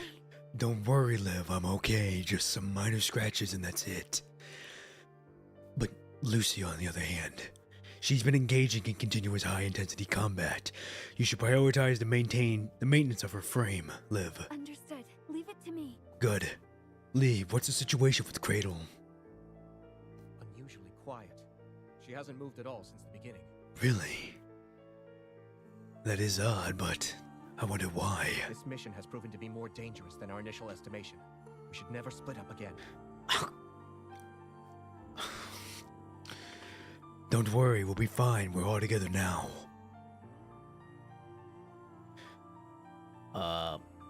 Lee. I'm Hertz. Please give me your love. Erwin, good morning, good evening, good afternoon, wherever you may be. I hope you're having a good one wherever you are. Hope your job's treating you well. Welcome, welcome. We are in some peak shit, ladies and gentlemen. I'm so glad we're in this. All right, here we go. Leave. Cradle plays a vital role in the ecosystem shaped by the red tide. To eradicate the red tide, we must find an effective way to eliminate her while we're currently working with Luna. We can't afford to lower our guard against them. I know, I understand. We just gotta keep on moving and be on guard at all times. Liv. Lucia's frame has been fully repaired. Commandant, please stay still. I need to check your status too. Oh, don't worry, Liv, I'm fine. But if you must, it's okay. The signal still hasn't moved. Lucia. All the strange changes taking place in the Hetero Forest. Could they be related to the Ascension Network? Possibly, but we can't know for sure until we're actually in this mess. The Red Tide, the Punishing Virus, and the Ascension Network. Their ties might run deeper than what we can observe on the surface. Yeah, I know. Pretty much our only answer lies within the Ascendants, the Ascension Network. And our answers from Cradle. Alright, Grey Raven, let's go. Commandant, even with the power armor, you mustn't take risks in dangerous situations. I know. I'll do my best. Stay focused. It's still dangerous here. I mean, don't worry about me. I'm always gonna worry about you all. You guys are my team and I'd do anything for you all. Liv has repaired my frame. I'm fine, Commandant. You say that, but you're still damaged. I'm gonna look out for you no matter Keep the what. formation. Stay alert. Yes, sir. Hey. Lamia. Wait. There we go. Lamia. Me? I'm doing just fine. How are you though? So far, so good. Just doing what I can. Just making sure you're all good. Alright, let's move.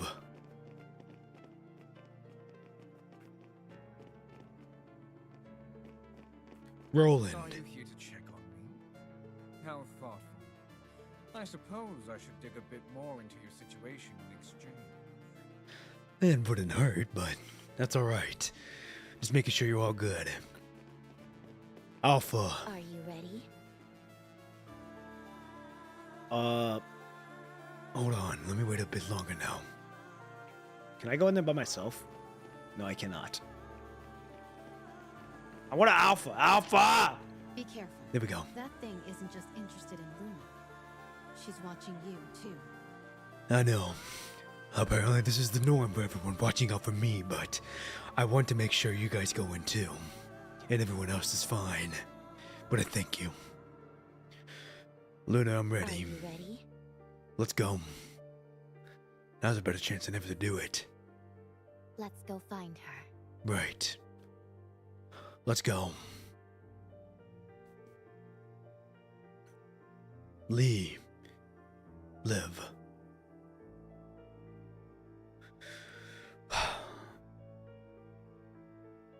Roland. Lamia. Cradle. She is formed purely by the punishing virus, yet still can't escape the human form. I wonder why though. Let's go. Right. We are a powerhouse, ladies and gentlemen. We've got a stacked lineup, all right? We've got a stacked lineup. Game 7 on the line. It is the final game. Ladies and gentlemen, it's time to lock the fuck in. Lee. I'll keep a close eye on every move they make, whether it's Cradle or the Ascendants. I appreciate that. Thank you. Liv. This is Cradle. Commandant, you must be careful. Don't worry. I got you all here. I'm as safe as ever with all of you here. Roland. Oh, wait. Oh, wait. Do they have more to I'll say? keep a close eye Oh, on okay. every move they make, whether it's Cradle or the Ascendants. Roland. Expressions are an actress's best, Ming. Look at her smile. How kind and friendly. Reminds me of you sometimes. Lamia. We are clearly outnumbering her. She should be the one who's scared. Now, just because we got numbers don't mean that she could just pull out a big old honcho and next you know, it evens the playing field. Oh, I can't even talk to Luna? That's fine. Girls. Alpha. Even now, I still can't agree to your plan. It's too risky. I know, but it's our only option. Alpha, trust me. Just this once. If anything goes wrong, I'll take you back by force. Yes. Of course. I have faith in you. I actually like the pigtails. This is actually a really good design. And it goes in 12 with Lucia. I didn't notice that. I didn't notice that at first, but now that I'm in like the first person mode, it's a nice touch. Nice touch, ladies and gentlemen. All right. Lucia. Do you believe that hetero creature? I call it mutual exploitation. I'll stay alert to her motives and methods. All right. Oh, wait. The will of the Red Tide. Yes, I know, the will. Unknown but mysterious yet. Dangerous all the same. Back then, it was so frail in Gabriel's hands, but after escaping from him, it has developed into this form. I wonder if this is what he's planned all along, if this was his final objective, but time will tell. Alright, ladies and gentlemen. Let's go confront this cradle. Cradle. At long last we meet. Dear guests, please, forgive my inability to adopt proper human etiquette in greeting you. It's fine. A salute to you. Dude, so fucking good. Cradle greets her guest in an elegant smile and a courteous bow. Since you've all come this way to find me, there must be something you wish to discuss. How did you know that we came specifically to find you? I can read your memories to a certain extent. My mind, susceptible to the punishing virus, is acceptable to me. So you have difficulty accessing Lee and Commandant's memories? Indeed. Lee. Following Lucia's signal, Lee takes several steps back with you, ensuring that you're now far enough so that no one can overhear your conversation. Observing this, Cradle merely gives a slight smile before turning to face Luna. Now then, let's get to the point. What do you want? Help me merge with the Red Tide, rebuild my frame within it, and reclaim my power. This will add hetero creatures' components to your body. Are you sure? I will turn all of it into my strength. Are you sure you can return from the Red Tide with your consciousness intact? This is not your concern. What could you offer me, though? You already know that. I agree to this deal if it were anyone else but you. Surely you've got more to offer, right? What do you mean? Lee. You lower your voice amid their staying negotiations. It seems Luna is also unstable due to the Ascension Network fluctuations she's mentioned. She seeks to harness Cradle's power. Could she be trying to do what Lami had mentioned earlier? Are you referring to the egg she mentioned at the seaside? We can't rule out that possibility. This is our chance. We wait until the deal is done. Once Luna turns her attention to the Enver Hetero Tower, we'll strike at Cradle. It's too dangerous to keep the hetero creature that can control the Red Tide alive. Fine, but what if their deal doesn't go through? Lee glances at the nearby agent and Himono Hetero Tower, only find their eyes already fixed on him. We brought an even better gift along. How about you hand over that human as well? Of course not. I'm gonna assume this is the Emperor or Vonnegut, one of the two. Oh shit, never mind. Whoa, hold on.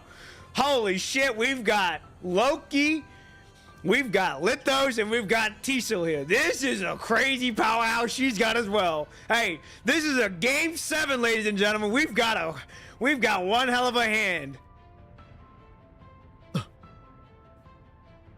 Lithos? Hello?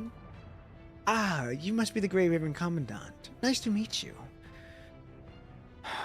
Hold on, we're gonna wait. I've come to fulfill what Mr. previously discussed with you. Lithos turns around to face Luna. Let me pay the remaining price. He left? Yes. Left? Where to? Cradle approaches Lithos with curiosity, studying him intently. As if the pages have been torn from your memories, you have no answers to my questions about me. Is that so? Before I came here, I did something Mister had asked me to do a long time ago, so I've lost some memories because of that. They must have been important. You want to help pay the price? Why? Because Mister has already left us. Lithos takes a step forward toward Luna and bows slightly, extending his pledge of loyalty with deliberately exposed vulnerability. Please, accept the three of us as your subordinates. Now she's got an even bigger powerhouse on top of that! Where is Lilith? She took Mister's belongings and left to pursue her own goals. Oh ho ho! Then why didn't you follow her? Given her personality, she wouldn't accept someone as boring as me. Are you truly Lithos right now? Oh shit, she knows. Yes. In the next instant, Alpha's blade is at Lithos' neck. If Voodoo hadn't managed to intervene, Lithos would have been reduced to a lifeless corpse. Before you kill me, may I ask you a question? If you can go back in time, would you kill me before I met revenge?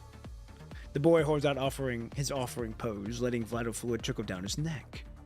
He wasn't your only victim. Do you really think that without me, Revenge and everyone else would have made it and found their happy ending? Now, correct me if I'm wrong. They're talking about Alpha's old comrades, correct? Like before she went rogue? Before she became Alpha? My only task is to deliver this bargaining chip to Miss Luna. Whether I survive after that doesn't matter. Nugget left for child support for Lithos, pretty much. Like you, I'm ready for it to end.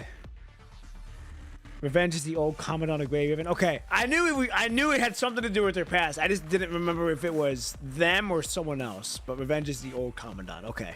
But before that comes, before that day comes, I just need a few more days to find my own living family. Okay, so I knew that they had to be related. I knew they had to be related. So it goes to confirm that now Lithos is related to Rosa, which is interesting. Revenge is the and yes, the other members were also mentioned. Okay, yes, cool. Thank you, Danny. Let us continue on. Your only living family? Yes, I only recently heard the news about her. If Miss Luna grants me these few days, I'm willing to give up everything I've accumulated over the years. As your ascendant, you'll be able to sense my location at all times. You can end my life whenever you wish. You'll get your answer once I come out of the Inverheador Tower. Lithos nods, his neck brushing against Alpha's sword blades as he steps forward, handling something over to Luna. Alpha quickly sheaves her katana with a look of disgust, as if she had just scraped the blade against rotting flesh. Now then, is this bargaining chip sufficient? Cradle looks at the gathered crowd before her and nods with a smile. Now, I no longer have the right to refuse. But she still has the right to flee and watch from afar. Take it. Cradle takes the data chip from Luna's hand and bows her head, placing it in her mouth. I'm sorry, what? Oh, checking the authenticity. It's like an old coin. I see now. Agent Zero. She turns towards the Inverheador Tower and gives a slow nod. It seems our goal aligned, Agent Luna. Come with me. I will help you rebuild your frame within the Red Tide. Now that's interesting that this is how she gets her frame. Oh, okay, new mode. Okay, ladies and gentlemen, I'm gonna go use the restroom really quick, and then we continue on. All right, I'll be right back.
All right, ladies and gentlemen, I am back.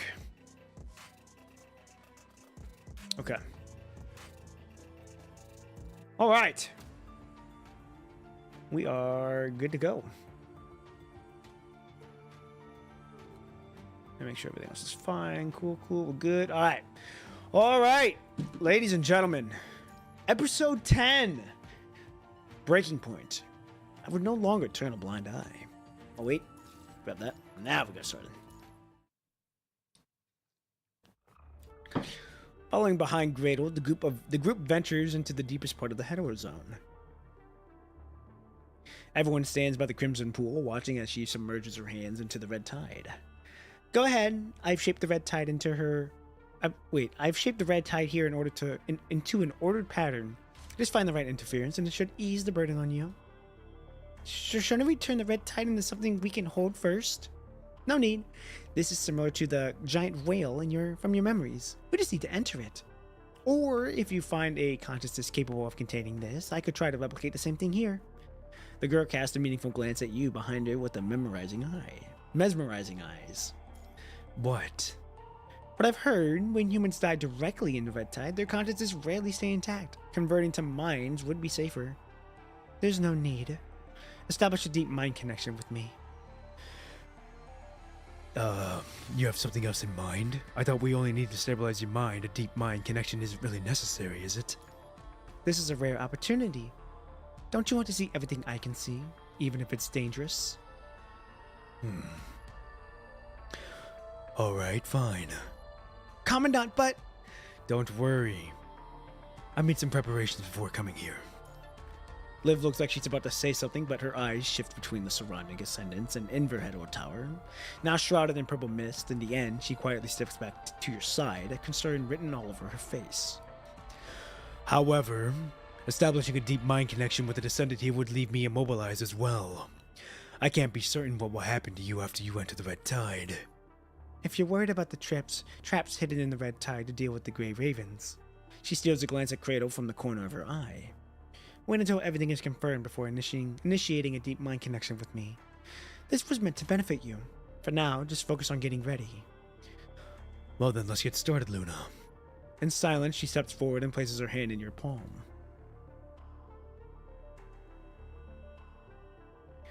All preparations are complete. Ignoring the various gazes and wild emotions around her, the girl steps into the thick, freezing red tide. The stench of decay assaults her olfactory sensors as dissolved corpses tug at her long hair surrounding her pristine white hair. With her alleviation model disabled, her body can barely move through this swamp of death, yet despite her labored steps, Luna forces herself to stay upright, moving away from the shore one painful step at a time. Then, watched by countless spectral shadows of the dead, Luna vanishes entirely into the Crimson Hell. I'm sure that was pretty wild to see. Opening her eyes, she finds herself still sinking. The putrid, vicious red tide below, heavy with the hatred of countless dead, cling to her feet like a dam clutching at the single thread of salvation from hell. Countless fragments and other emotions and memories stab into her mind, all driven by the same desperate goal, to force their way into this frame, to overwrite the consciousness within, and to escape this endless hell of torment. A shattering sound echoes in her ears, followed by a flood of screams. Luna's voice cuts through it all like a desperate cry in a bustling square. She herself has become the relentless, chaotic noise. The voice sliced through her like countless blades, binding her current agony to the suffering of countless dead. Her foreseen white flame was slowly stained, then completely engulfed by her own signature crimson. Through their tears and laughter, those piercing voices joined together in broken fragments to form accusations? Yeah. Why did you leave here? I once had the same good intentions as you, suffered the same betrayal as you, clung attachments that I couldn't let go of, and harbored the same hatred of having everything sifted away. Why did you choose? Why are you the chosen one? Why are you the one who survived? Why are you the one who won the Ascension Network?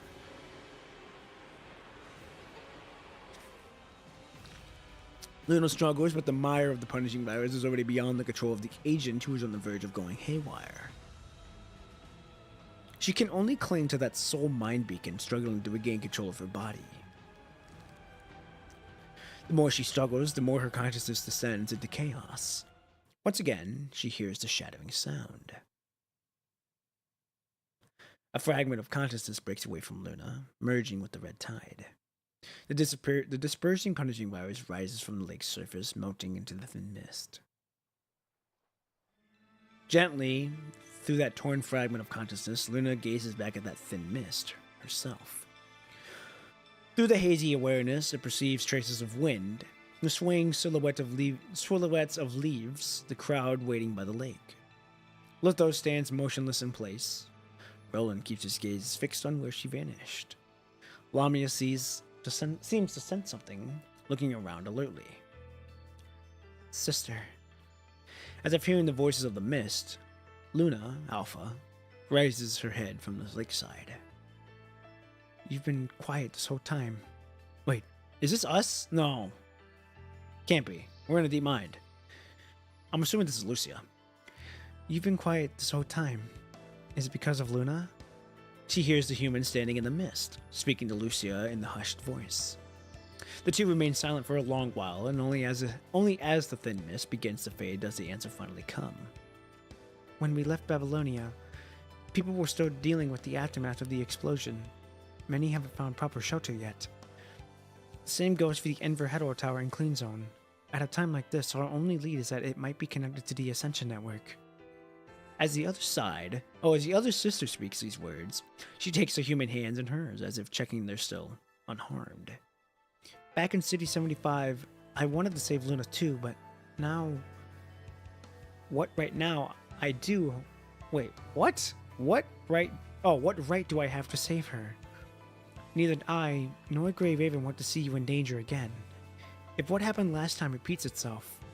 The human steps closer to her, as if to comfort her, showing that they are safe and sound. Commandant. Wait, what? Are we still... Hold on. Wait a minute.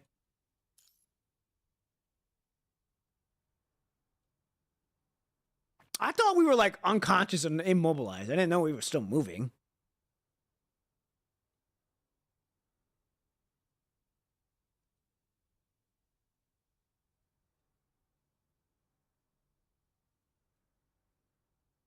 Okay. The last gust of wind extinguishes the flame in her consciousness, and she falls into the red tide weaver embrace like a fleeting sigh. She can't allow this to continue. She must grasp the mind beacon and keep her mind stable, or what remains of her consciousness will be torn apart and scattered in the winds.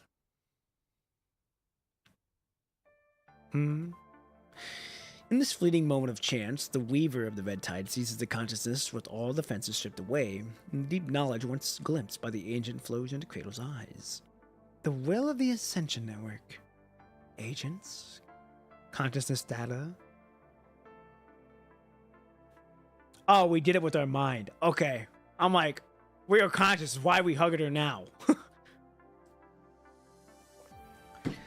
These fragments of knowledge flow into the red tide, gradually reassembling into the original forms as Cradle analysis from them in her consciousness. To think the inner layer could be this simple and direct. How fitting for human civilization. This can hardly even be called a will. As her understanding grows more complete, a strange thought suddenly invades Cradle's mind. If the Ascension Network truly operates as if she had glimpsed, then if I use the red tide properties to simulate Luna's composition, can I create an existent equivalent to that of an agent? No, it's not that simple. Cradle's thoughts begin to race. The red tide's ability to simulate and replicate isn't omnipotent, otherwise Cradle would have long since used this power to create copies of that defy logic, but why make things so complicated? Luna is now in Cradle's grasp. She could use the red tide to shred Luna's consciousness, then implement the concept of red tide into her frame to create an existing similar to the red tide projection. Then advance to Luna's destination, complete the final trials meant for her, and claim the agent's authority. Or perhaps go even further. If only... A non-existent and unneeded heartbeat begins to quicken as Cradle's gaze grows deeper. After all, there's no risk-free endeavor, yet she needs not act. Just let the tide surge a little stronger, and the lonely vessel tossing upon it may be completely engulfed. Just a little surge of the tide. Cradle lowers her eyelids slightly, her slender figure now moving with imperceptible tremors. Deep below, the tide and composing Luna's go even darker. Time loses meaning since Luna entered the red tide. Suddenly, an alien sensation invades your mind. Your consciousness falters, and within the mind connection, the already weak perception rapidly dissipates. Pop and P. At some point, Alpha's eyes snap open from her contemplation. Like a blade unsheathed, she turns her cutting edge toward the red tide. The perception grows hazy. This is a sign of connection loss. Upon hearing your words, Alpha turns to face Cradle, her right hand dropping to her waist. Explain yourself. Cradle turns around, her brow furrowing as if only now noticing something amiss. Then her expression shifts to one of concentration, as though sensing something distant. She's too weak. The red tide is pulling Luna deeper, dragging her toward the depths of yet unwoven. How unfortunate. I shall terminate this deal and pull Luna back? Or shall I terminate this deal and pull Luna back? I should mention, though, however, that I won't be returning the payment for your failure. The data is already merged with my body. Cradle raises her right hand, hovering in midair. Her expression is calm, but her eyes are earnest. As if the moment Alpha speaks, she pulled Luna out of the red tide without hesitation. Seeing Alpha weighing her options, Cradle tips her head and offers what she knows again. She seems to be resisting still, though the situation isn't promising. She might be able to hold on. Well, have you decided? Shall we stop now or wait a little longer? Pop and P. Alpha calls out again with the same tone. Though it's just your name, her questioning intent is crystal clear. No. I'll attempt to stabilize the mind again. Clearing all distractions, your consciousness flows the faint flickering trail.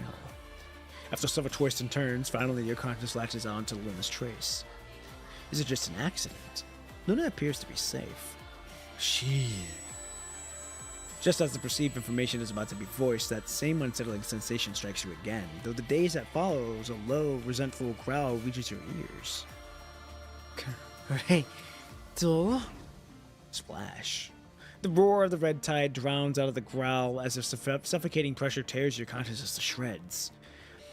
If this is the message she is so desperate to convey through her rage, then without a doubt, everything happening now is Cradle's doing. She has an ulterior motive. Alpha!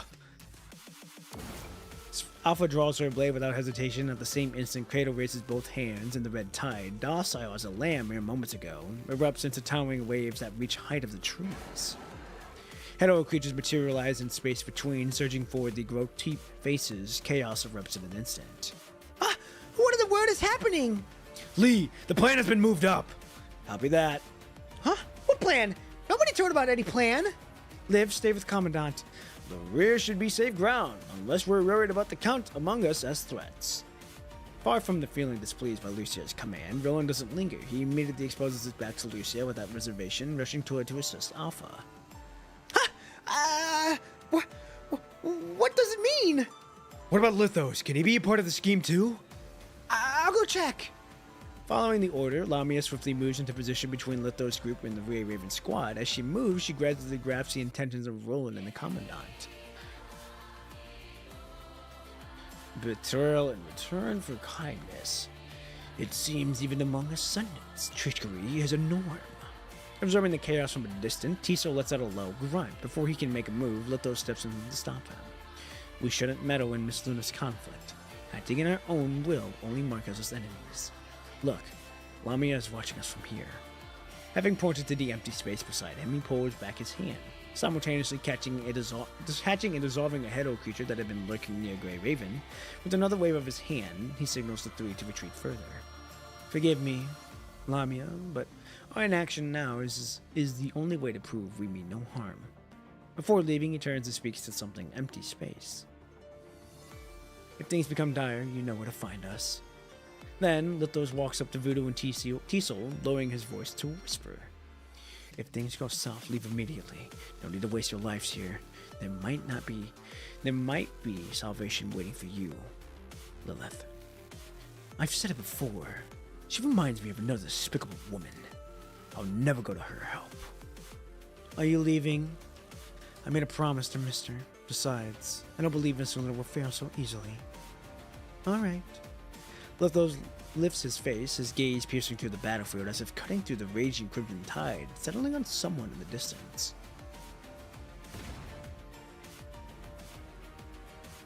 The bullet's piercing shriek cuts through the chaos. Found you! Following the guidance of the bullet, Alpha's blade falls, shredding Cradle to pieces. However, moments later, she rises again behind a group of hetero creatures. Once again, 1 against 6, Cradle shows no sign of fatigue. In this area covered by the red tide, the odds of victory are firmly in her favor. Your perceptiveness, I must admit, it exceeds my expectations. Your tactics are far from impressive, and don't you dare underestimate Luna. It was improvised after all. Perfection wasn't exactly on the agenda. Cradle? Woohoo! She getting serious now! Alpha dashes forward in a blur, her blade cleaving through both Cradle and her hetero creature's guard in one devastating strike. Whether from disdain or sheer indifference, Cradle rises again, utterly ignoring both Alpha and her ally, Roland. All the emotions I've encountered on my journey, anger has been the most frequent and the most meaningless. Whatever I choose to do, none of you can stop me. With that said, Grey Raven Commandant, shall we have a chat? What are you trying to say? Just give me a little more time. I can offer you everything Luna can. After all, there's really no reason for Grey Raven and the Ascendants to work so close together other than mutual benefits, right? Cradle's words bring both the Grey Raven trio and Roland to a momentary standstill. While not everyone fully grasps the meaning of the first part of her statement, the discursive intent of the latter half is unmistakably clear. What was the first half? Just give me a little time. I can offer you something Luna can.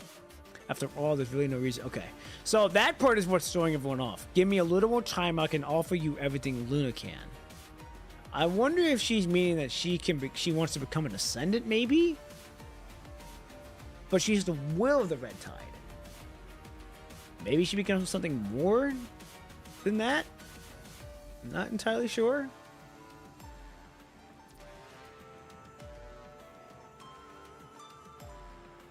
No? Okay, I was completely off, but hey, that's alright. As the blade strikes again, Alpha is the only one unaffected by the conversation. We have only one target right now. Focus, Roland. What is Luna offering you right now? Oh, information. She can offer more information than what she can offer. I see now.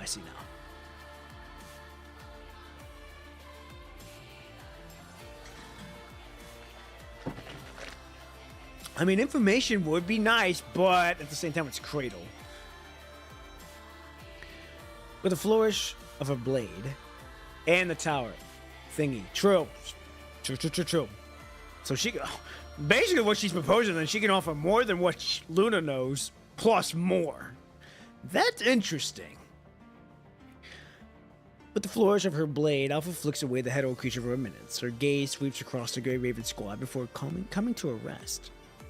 Even as enemies, we know each other well enough by now, Papa P. There's no need to deliberate this long. Indeed. You give Alpha a slight nod, responding one by one to the questioning looks from the 3 members of Grey Raven. Cradle is just stalling for time. Though we don't know why she turned against us, she has no compelling reason to cooperate with us either. Once Cradle accomplishes what she intends to do, the best we can hope for is her clean escape. The worst case scenario is that she gains something from Luna, and we all become the prey. Papa P, I trust Luna, but this is Cradle's territory. She won't yield without fight. The mind connection, it hasn't broken, has it? A trace of concern slips through Alpha's steely tone, almost imperceptible. No, I've been trying to maintain it. Fighting these hetero creatures is just a war of attrition. We must find a way to eliminate Cradle. As for the rest, leave it to me, don't worry, Alpha. Alright. The situation shifts rapidly. As Cradle appears once more, there's no time for hesitation. The team charges forward to engage both her and the hetero creatures. Gotta re-anchor the mind connection. Just like before, your consciousness follows the flickering trail, widening through several turns. Anxiety causes your consciousness to drift briefly out of alignment, but reason quickly pulls you back into focus. The more tense the situation, the more crucial it is to stay calm. Whatever trouble Luna has encountered in the Red Tide remains unknown, but the one thing is clear: she needs help. Find Luna. Help her. The simplified thoughts are so pure, only such brief ideas can be transmitted through the mind connection at the fastest speed. The simpler the thought, the stronger it resonates. Soon, beyond the chaotic and violent Crimson Tide, a figure appears at the edge of your conscious vision. in the very instant after locating her mind beacon. The red tide, which dissolves all matter and spirit, surges violently, spilling its distinctive strength of decay outward. Blue! Like a finger pressed on the lips, silencing breath in that fleeting moment of distraction, a hazy moonlight blankets the forest. Whoa!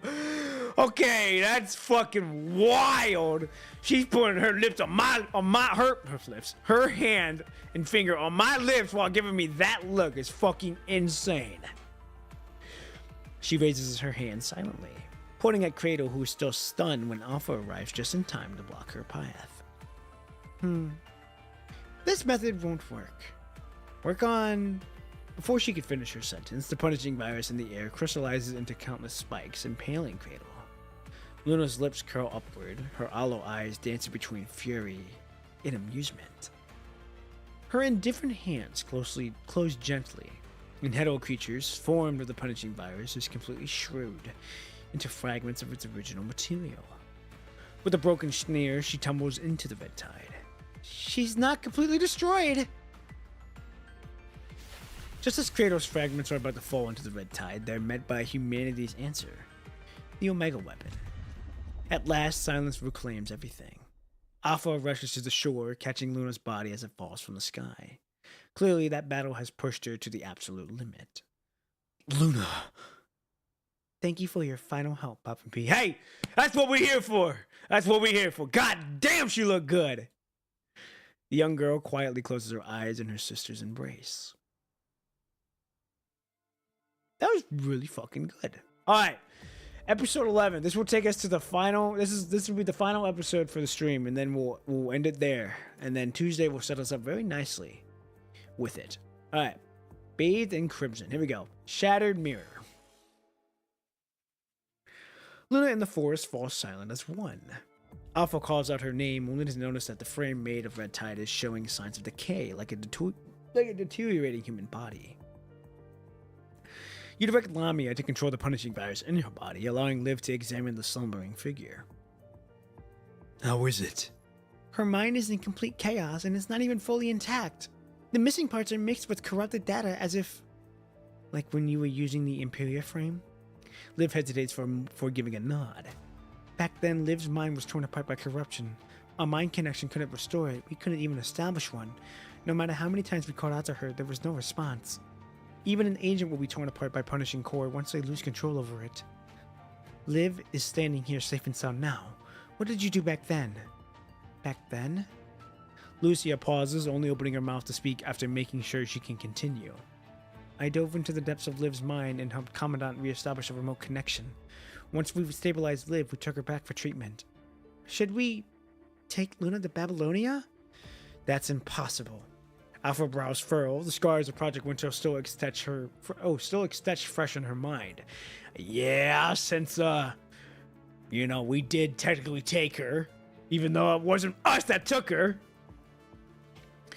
Everything is negotiable. Whatever help you need, I can provide it. Alpha and I can do the deep dive instead. A mind connection with two ascendants at once would only result in my complete corruption. The good news is that I already had prepared for a deep mind connection with Luna before she entered the red tide. All I need to do is restart the connection. But you haven't done that yet. Something holding you back.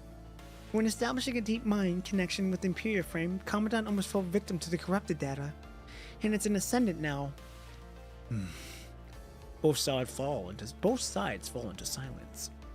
The mermaid musters her courage to take a step forward. The corrupted data mainly comes from the punishing virus, which means it can't be controlled by ascendants. I will help. I'll temporarily put the punishing virus around Miss Luna's into a stagnant state to buy you some time. You can perform such precise operations? According to the file, most ascendants in Luna's faction use the punishing virus as their primary means of attack. I only learned how to do this recently. From other ascendants or Von Gut? That's impossible. Don't tell me the Ascension Network taught you this. That's more or less how it works. Anyway, you can trust me on this. Miss Luna's frame continues to decay. Soon she will return to the red tide. I think it's because she still can't fully control this frame. Not that she can in her current state anyway. What she experienced in the Red Tide, how she managed to force her way out, and how she seized that fleeting moment to counterattack. All of this remains unknown. After a moment's thought, you gave Grey Raven a nod. If anything goes wrong, just cut my deep connection quickly. Leave it to us, Commandant. Under everyone's watchful eyes, you approach Luna once again. You take a deep breath, centering your focus, prepared to reestablish the mind connection.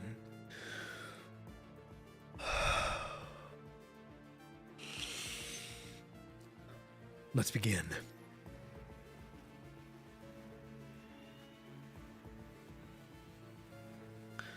Oh boy. At the edge of your vision, a figure flickers in and out of view, wandering through the maze.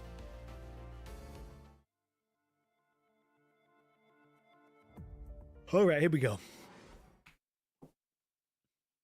Trust, only to be disappointed. Why are you still walking this path? Is that Celine? She just like, wah, get the fuck out of here. I was willing and I'd rather see resurrect.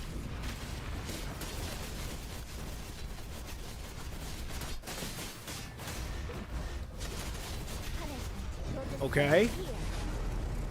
I was God, dude, her rather see her attacks were so simple yet so easy to master and effective.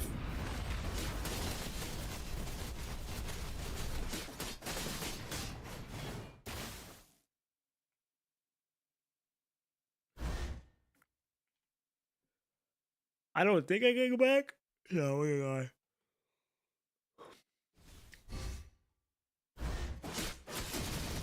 punishment. Will descend here. Let it be. Resurrect.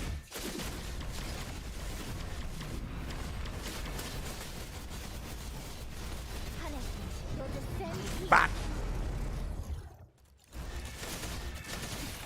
Oh! Impossible. I will bring you and not let it be the end.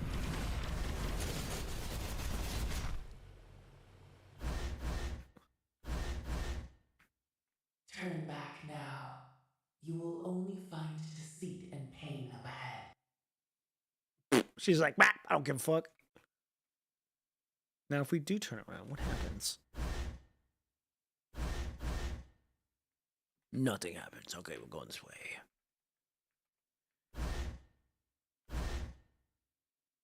Ladies and gentlemen, I hope you all enjoying the stream so far. This has been an interesting one. It's been a lot of crazy, really good moments, and I'm so glad that, like I said, the biggest takeaway for me is that all of this is voice line now. Most of, well, at least the parts where we're fighting, and that's so good. It makes me so happy knowing that the story moving forward is going to be getting even better. I can't wait. I can't wait till we get officially caught up. Have you forgotten? Every time you tried to reach out, you wound up getting betrayed again.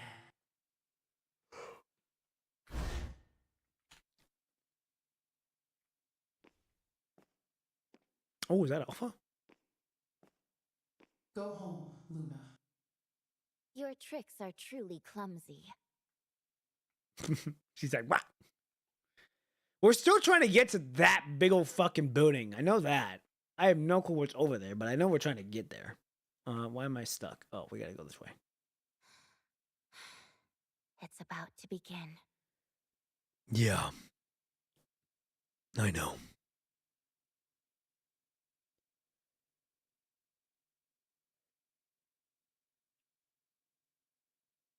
Oh, okay. In that instant, your gaze plunges into hell itself. Luna. Her silhouette melts into the sea of crimson. Only through my eyes will you understand this place. You stabilize the mind connection, what's more, synchronizing your vision with Luna.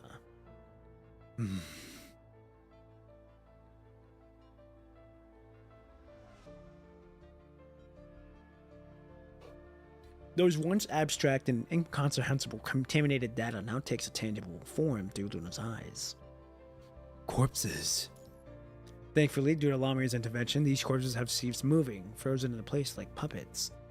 Asimov once said that to search for the mind shards in corrupted data, you need to find familiar clues, similar to how constructs use mind beacon to calibrate their minds.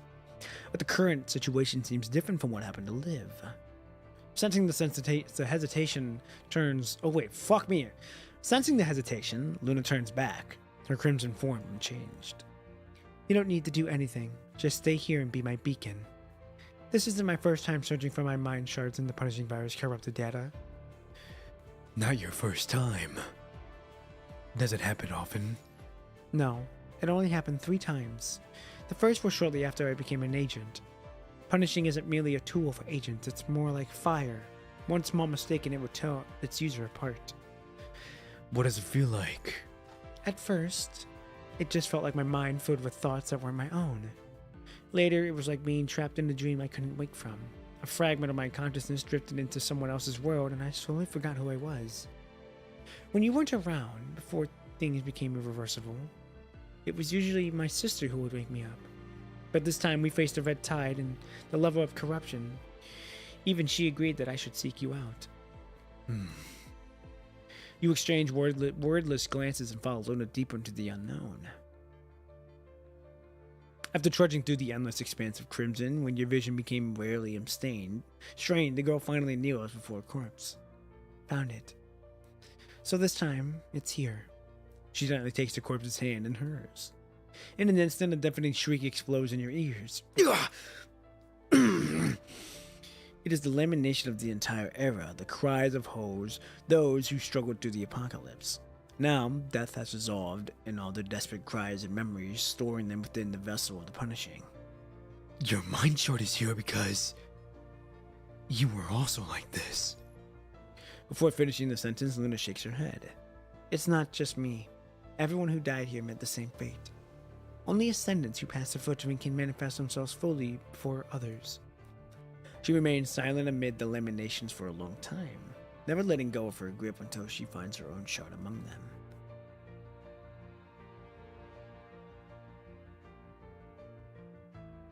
Is Lamia helping outside? Yes. Without her support, they would have been far more aggressive. What are these voices? This is how the deepest level of the Ascension Network looks. A fragment of its so-called will. What? Now this is big lore we're getting here, ladies and gentlemen. What do you think an agent truly is? It is this. What if we were to compare against agents to false ID? What if we were to compare agents to false deities created by an emerging religion? What do you think? Luna's lips curl into a slight smile, but her eyes betray complex, unreadable emotions. I too once misunderstood these noises. During my imprisonment with the Punishing, I've been exploring the true nature of the Ascension Network and the noises. Oh god, needed that stretch. Ugh. Of course, my current findings wouldn't be possible without the help and information provided by many others. You mean Roland, Alpha, and the others? Indeed. And then there's also Vonnegut. This is a long story, too long to tell right now. If fate allows us to meet again someday, I'll tell you everything then. I mean, you can say them now. Now, we don't have that time. In every sense of the word, there's no time to tell you everything that happened during that journey. Don't worry, I will still share the findings of this exploration with you as essential intelligence, because I don't want this to be our final collaboration. Is this also one of the conclusions from your exploration? That's not all. She rises to her feet and proceeds toward her next destination.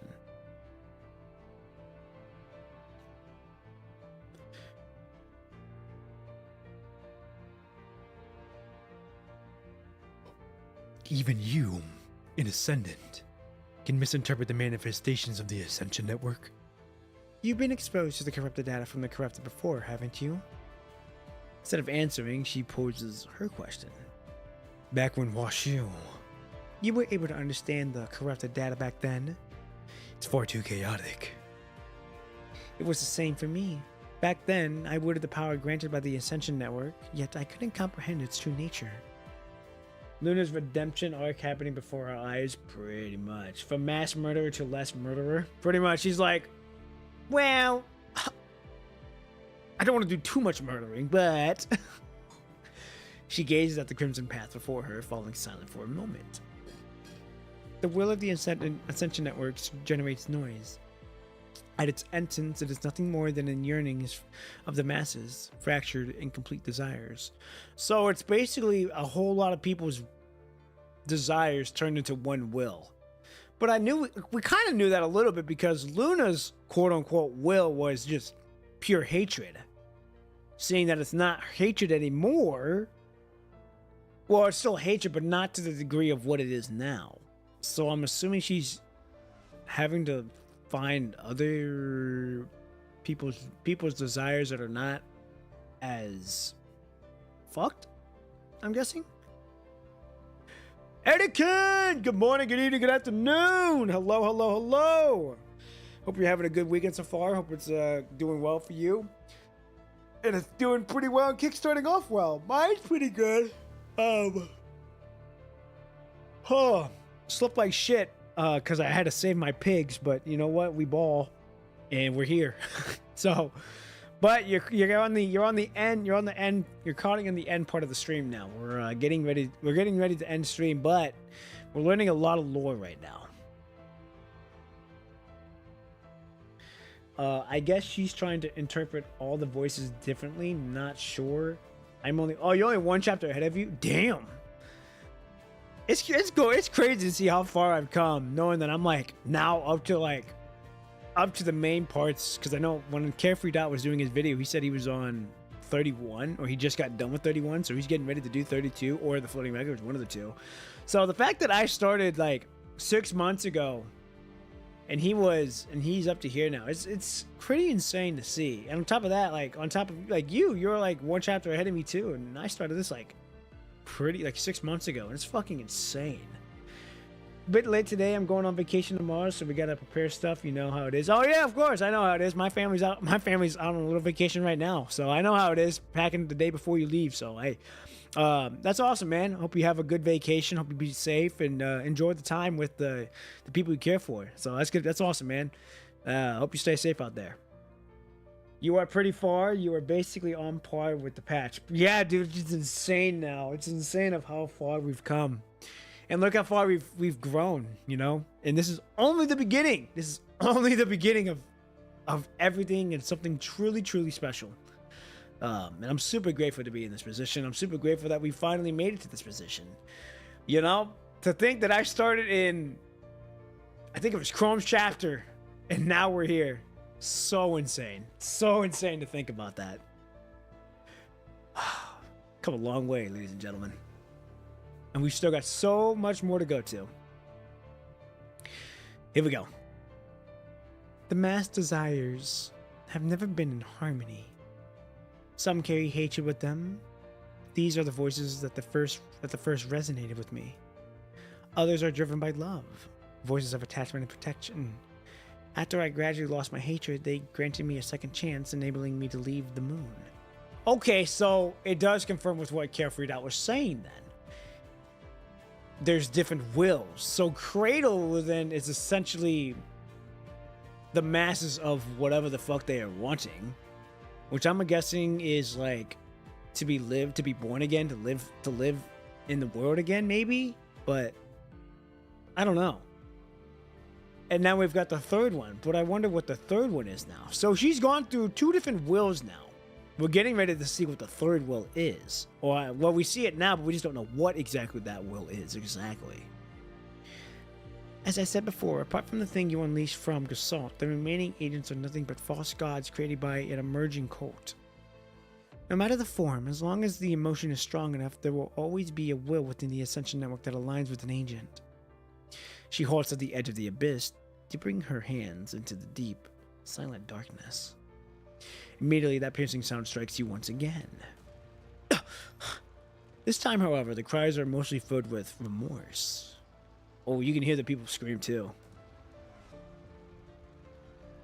Voices of those who've lost their loved ones. Voices crying endlessly over their negligence. Voices laminating something important gone missing. Well, I think I'll go back to packing. Next week, I probably won't be able to join, but I'll do my best to hop in and say hi to everyone once in a while. Hey, all good. Hey, just enjoy the vacation, man. You don't gotta You don't gotta do that. Just enjoy your vacation. We'll know. We'll see you. We'll see you around when you come back. Just enjoy the vacation. Enjoy the vacation and just continue to be in that moment. So you're all good. You're all good. So keep up the work, dude. I'll see you all next week. Hey, all good. Stay safe. Enjoy the vacation again. All love, and we'll see you around. We'll see you around. Ladies and gentlemen, let's continue on and finish this chapter, or finish this episode.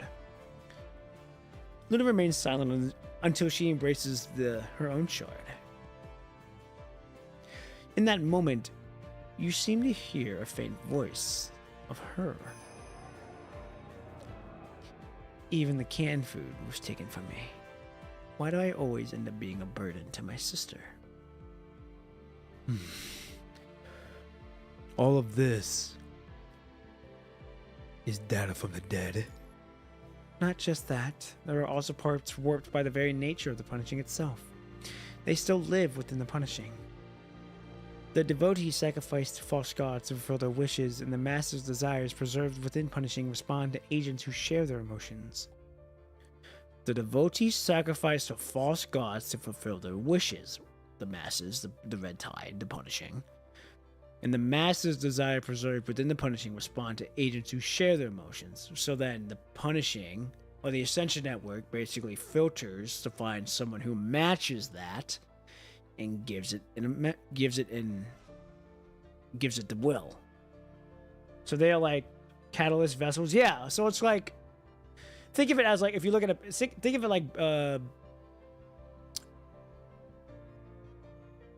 it's gonna be a weird interpretation, but think of it as like a business, so like how Amazon is, or like or how businesses, so like, hey, oh, look at Newegg, like how Asus, how ROG and all like the big companies,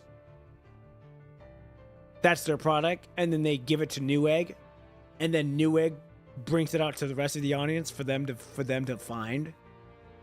So, and then when people find it, they ship it to them. So it's kind of like that. To me, that's how it reminds me of, is you've got the people, or like the manufacturers, the people in the red tide, wanting something. So then they give it to the Ascension Network, aka Newegg. Then Newegg goes to look for those people who are interested in that, aka people who have a strong enough will. And then they just give it to them, which then turns and Ascended is born. That's just how I look at it. That's how I look at it. Completely different than how you look at it. That's just from what I'm seeing, that's just basically how I look at it. How I'm seeing it is that they're basically, Ascension Network is kind of like it's like the middle ground. It's like the middle ground for them to be able to find someone. So that's how I look at it. All right, here we go. Fair. Thank you. Shark Face! Good morning, good evening, good afternoon, wherever you may be. You are on the end part of the stream, unfortunately, but that's all right. Glad you're here. Glad you made it. Hope you're having a good weekend so far. Hope you're having a good morning, good evening, afternoon, wherever you may be. On top of that, how are you? We're finishing up the episode right now, and then that'll be it for the stream. But hey, you're all good. You're all good. All right, here we go. She rises once more and proceeds toward her next destination. End part of the stream, unfortunate, but hey, yeah, it's all right. Hey, it's all good. It's all good. It's all good. What exactly is this filtering all about? After the information of the dead merges with the punishing, they believe they passed through filtering and survived in this form, calling out their companions in solitude. Punishing needs more information, whether it's from the living or the dead. Besides, the mass desires are always one-sided. While some seek vengeance, others long to protect. With every new god, collective hopes find yet another path to follow. Don't you think? About Celine, who you mentioned. Her origin is similar. A shadow I left behind in a cluster of hatred. She has become what she is now. Because most of the deceased whose information remains in the Ascension Network, their final emotions were dominated by hatred.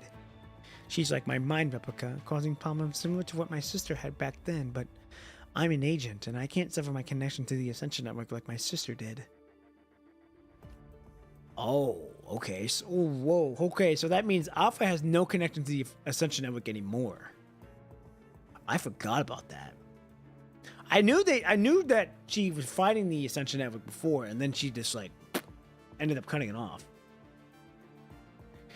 Seems like we are starting chapter 31 next stream. We are actually going to be doing the floating records first before we do chapter 31, because from what I heard, we want to do floating records first, and then we want to do the main story, since the next chapters all are in the same basically this chapter and onward all directly is immediately tying into everything. Oh, I see, Fair. Yeah. Alpha never accepted the Ascendant. Oh, is that what it was? Okay, I thought she just like cut it off. Okay, I thought she cut it off and was like, fuck it, I don't want it anymore. I mean, we're essentially the same thing, but okay, good to know. You need to do Han Ying's and Wan Shi's first. Yeah, we got to do Bridget's, and then we got to do Han Ying's, and then we got to do Wan Shi. We got to do those floating records first, and then we can do on to the main stories. Because after the floating records are done, it's just main story, and then we're on to the next arc. So it's pretty good. We got a pretty jam-packed story-wise to get through, but hey, it'll be worth it in the end. I see. In other words, the will of the Ascension Network is actually the information of the deceased. It's not unified. Rather, it's more like a religious group, a congregation of those who shared similar wishes and emotions. The punishing that corresponds to the information filled with hatred requires an agent willing to exact revenge upon others. And the punishing that an agent that can command is precisely composed of those people who are willing to follow her. Perhaps this explains why agents' abilities are so limited. Is this why they can't control all punishing? Your deduction is correct. Therefore, to the will of the Ascension Network, the only true taboo is the absence of desire or emotion. Okay, so when they don't desire that emotion or anymore. So basically, when Luna didn't want to do hatred anymore, that's when they were like, fuck that. You don't want our emotion. We're just gonna take that away from you. We're not gonna follow you anymore. Do you know which type of will Vanguard aligns with? You really won't let a single piece of intelligence slip by, will you? I can't. Not afford. Now with all this information out right now, I can't afford to let anything slip. I need to get all I can. I don't know much about Vonnegut either. It's just... within the voice resonating with him, there seems to be an undeniable sense of regret. I have one more question then. No more deity, Luna. Well, what is she then? Well, I'm sure we'll figure out what she is right now, but it goes to the scene like, okay, well, the Ascension Network is clearly wanting her, but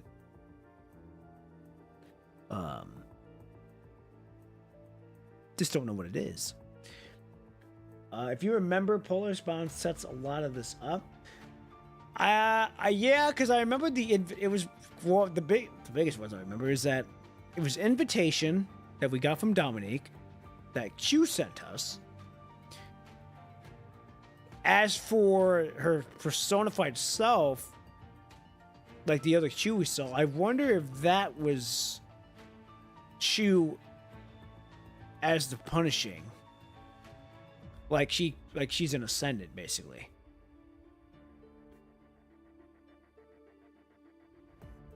Being a vessel, needing a strong desire, etc. Yeah. Well, then is that how Chu got her frame then? Is that how Chu got her new frame, because her will was strong enough for a drive? The key is a special item that will help us later. Oh, okay. Okay. So I wonder if that is how Chu got her frame then. She had a strong enough will. But no, that doesn't make sense though, because she had to accept that.